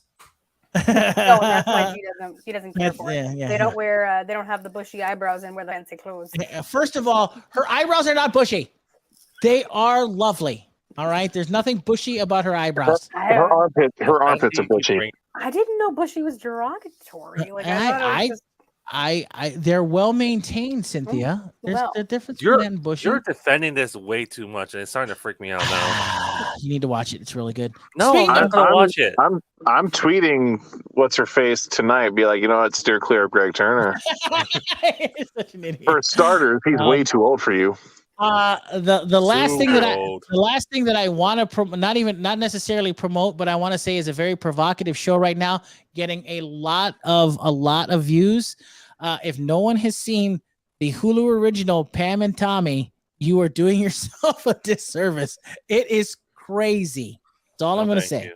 If you are anywhere interested in that story, it is incredible. So I can sum it up in one thing. Just keep talking about it. Yeah. Well, listen, it captivated. Let's be honest, it captivated the country at one time. So if you're remotely interested in that story, wasn't it Cindy telling us though that this whole thing is kind of being done against Pamela Anderson's wishes? It is kind of, sorta. So we really said that with a lot of joy in your voice. Well, it is. Let me tell you something. It's out. Yes, it is. What I mean is, like, should we really be encouraging it, being that this is a story being told against someone's wishes, i.e., not their consent? Hey, first of all, she didn't want to be a part of it. I think that's different than. Nope. She didn't want to relive the whole experience. She did exactly. Yeah, she did. Right. And there's a lot of movies that come out where they don't want to relive the experience. The story gets told regardless. I thought it was a little bit more salacious the really than that. insidious thing was that they're trying to place it like it's this big feminist retelling, and that she's going to get her moment, and then they were going to have a come to Jesus thing for Pamela Anderson and women, how women are What? portrayed in the 90s. And I at the end of the day, she didn't want it and they aren't listening to her. And a bunch of men wrote it. So who gives a shit? Yeah. Yeah, that's a little salacious. G. G. Why is that my fault? And on the You're other the only hand, one sound like he wants to watch this. on the You're other taking hand, glee in it. Jason Yes. Mantzoukas, that's, I mean, doesn't he Ja- voice? Yeah. Jason Matsuzakis. It's the one guy that I don't like. I'm not a big fan I of. love him. I love How him. you Really? say that- He's say Derek that- from. He plays a great penis. Oh my god. He plays great. So does Harvey Keitel. Mm-hmm. Oh man. I did watch the first 4 episodes, and I'm not sure how many of them, but there was a female director for the 4th episode. No female writers. First of all, lady director. So, Second, I'm sure that makes up for the fact that no lady writers. Right? Sure, there's also a lady actress in it too. I mean, who cares? Like, I'm sure some ladies watched it too. Like, ladies gave birth to the men who wrote it. Like, I don't Who understand wrote what it? we're saying here. Right. You see how empowering that is, Cynthia? Do you see? All right. Jeez. Anyway, do yourself on that track of something that might have actually achieved what we were kind of like just cynically saying that it was supposed to be like a feminist moment and kind of talk about what happened through the 90s for women and stuff like that. A show I watched that does feel like that was really well done was You watched Emily in Paris too? That is what I'm talking about. I swear to God, I'm gonna come over and hit you with this Emily in Paris. I hate her eyebrows look tragic, bro. Whoa! Damn. There's the I think it was a series. I think It's it was a like tragedy in 3 parts. It was the Lorena Bobbitt special. No. There was like a series, and they actually had interviews with Lorena Bobbitt and John Wayne Bobbitt, and the way that series goes, the whole arc of it kind of tells the story in a more real way and gives justice to Lorena. I feel just watching that story and the way it ends. What was this on? God, I think it's Hulu. It's one of the major streaming. I'm borrowing somebody's password account. I think it might have been done by Vice, maybe. I don't know. I gotta go relook. I'll post the link if I can find it. But it was a recent special, and everybody involved gets interviewed for it and is part of it. And it's it spans like 4 or 5 episodes. Ooh, nice. I'll find it, but it's a really good special. It gets, and maybe the Pam and Tommy thing could have, and I know Pam Anderson didn't want to revisit this in any way whatsoever, but the facts of the matter that are coming out in this series, even though it's not like, the greatest thing that the right kind of people weren't involved in this project, but the facts that are coming out through this series aren't facts that were widely known going into it. And I think people of our age could benefit from at least learning from the circumstances and getting a clearer picture of how this happened. I grew up not knowing much about the situation for Pam and Tommy, thinking that I didn't even know that the tape was stolen, and what a victim, Pam and Tommy both were, but how victimized through the stupidity of pretty much just 2 men. Pam You didn't remember that? You didn't remember that it was a stolen tape? That was one of the biggest things. No, I was too young for all that stuff at that time. I knew it was a stolen tape, but also I've heard, and honestly, I haven't watched it, but I have heard that they are getting like facts wrong as well. Like it was said in Tommy's book that both him and Pamela said this in Tommy's book, that they weren't just like having fun in Mexico. He stalked her, followed her to Mexico, and then while they were there, because she was filming something, him and his friend drugged her, gave her so they weren't just like doing drugs and having fun like maybe they portrayed in the series. They were drugging her water. They were giving her like either Molly or ecstasy. They definitely did not. That part they did not. That absolutely. And then 4 days later they got married. She was being drugged the whole time. So was that something that Pamela said? That was, so Tommy didn't remember exactly what happened, so he brought Pamela in to do the telling of it in his own book, and that's what she said happened. What the heck? And they didn't even address that, and that's in his It's not book. addressed That's in the widely show at known. all. Yeah, like so that's pretty. In light of that, the way and they it's making played it seem like the it's this like love story, and these. it's a very romantic thing, and Wow, I didn't know that part. That's crazy. She takes the pill in the hotel room, and you kind of know that it's like ecstasy or MDMA or something. Yeah, but she willingly takes it. But yeah, she's portrayed as she's not participating. In the series, they don't show her being drugged, you know. Todd, are you excusing this? No. All I'm saying is this: I watched the show, and it's from what I understand, it doesn't make anybody look good. It doesn't make anybody who's anybody who was a part of the situation. They're all from either criminals or just drugged out dirtbags, you know. But so I think the problem with that though is we think that they're portrayed in a bad enough light. But the things that Cynthia's saying about factual things that had happened about this that aren't even portrayed in the show, I don't think that those scumbags in the show look bad enough, even though they're portrayed as scumbags anyways. It's not a completely honest telling, and there's a lot left out. Well, I mean, it makes for a very nice romance if he's drugging her, you know. Well, but it doesn't make Tommy look good at all either. Tommy her friends are trying to talk Pam out of going and seeing Tommy anywhere in Mexico because they are saying that he's a stalker and she should stay away from him. Yeah, but she was being drugged, so she didn't. You know what I mean? Like, there's contextual, there's context where it's not in the. Anyway, the Lorena show is on Amazon. Okay, yeah, that's what it was. The Amazon show. That Lorena show was incredible. I have a question. Does John Wayne Bobbitt still lose his member in that one? No, this is a reboot. It's a reboot. Yeah. It's he gets a vagina off. Can I? It's a redicking. Got it. Yeah. Got it. Okay. No, actually, I mean, God, I don't want to spoil the end. No, the Bobbitt story. They're talking to them live time. No, trust me, the ending is like, wow, this guy's an idiot. I heard the show was like. I heard the show. The first 2 episodes leads up to where she cuts it off, and the rest of the show is like the adventure his dick goes on afterwards. And it's also voiced by Jason Mantzoukas. Yeah, he's got double duty voicing dicks. He's a man of many dicks. He's a dick voicer. Yeah. So and it's so funny because when I think a dick talking, I hear G Money's voice. Sounds fair. All right. Now, hey, you know what, Alika? We've known each other for a long time, and I feel like, maybe I could be that voice. You know what? I'm not going to take that from you. You can. You know what? I could equally hear Todd Bernardi's voice coming out of a pee hole.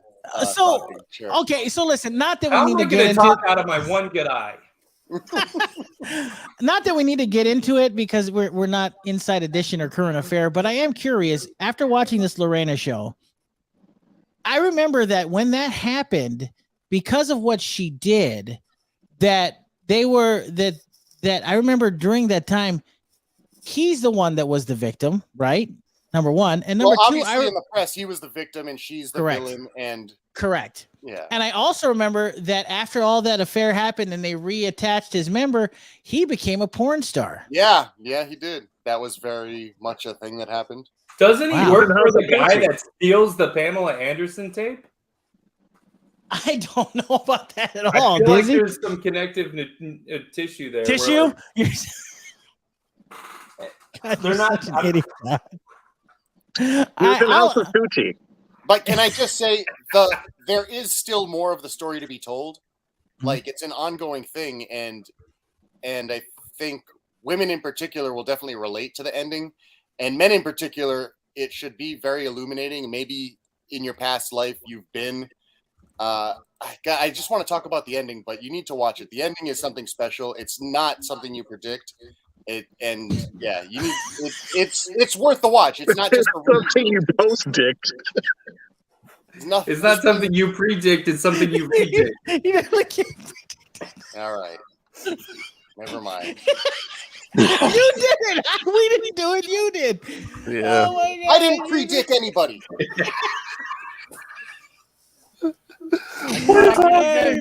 Man. About 3 hours in and we're off the rails. Oh my gosh. Anyway, we're out of time, ladies and gentlemen. We will be back next week. Talk about more about Batman.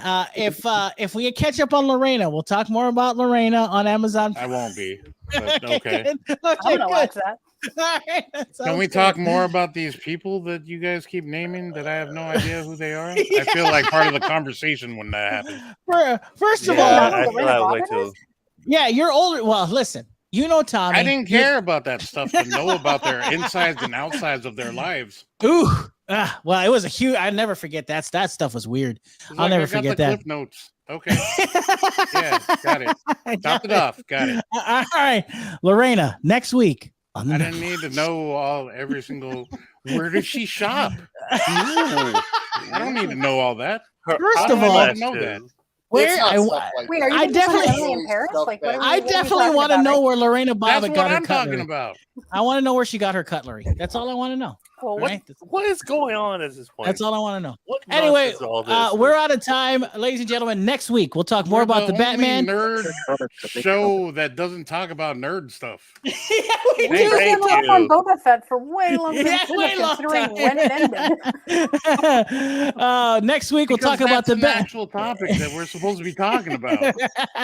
But no, let's talk about Pam and Tommy. Hey, Pam, hey, it's a huge freaking thing right now on Hulu. That's great. If you guys are fans, that's fine. But Hey, I talked about Emily in Paris for crying out loud. and no one asked you to. Thanks. I know. I brought it up. I totally brought it up. That was all on me, man. All on 2 me. weeks off to come back to this. Thanks. That's awesome. Fantastic. We're out of time. We'll be back next week. We'll talk about the premiere of the Batman. We'll talk more about, of course, anything else happening in the world of nerd culture, nerd news, and all kinds of video games which I'll be playing, which I'm super excited for. And hopefully I'll have tickets to give away as well for the premiere of the Batman, which is going to be a lot of fun. Will you be here, Cynthia, by the way? On Maui, no. Well, damn it. That would have been great. I do want to try and come back for Multiverse of Madness. That might be fun. Are you? Well, because I know that your trip was postponed because of work or whatever. Did that get rescheduled yet? Damn it. All right, fine. All right, so no karaoke for us then. Well, it's in our future. Don't worry. Okay, all right. Eventually. I'm super stoked. All right, we're out of time, boys and girls. So big shout out to, of course, Ron and Joel, and of course, Richard and the rest of the crew that I happen to miss. We'll be back next week. Ron, we love you. Ron says good night, everyone. I'll listen to the entire show tomorrow at work. So we will see you guys then. Until then, for Alika, for Kai, for Gannon, for Todd with 2 Ds, and Cynthia and myself, G Money. Until next time, peace out. And Phormat. Format. Until next time, peace out. Much love. And most assuredly, stay nerdy. We'll see you back here next time. Aloha. Oh, wow. Alika dipped out fast. You did. Oh, no, that's Alika. That was Format.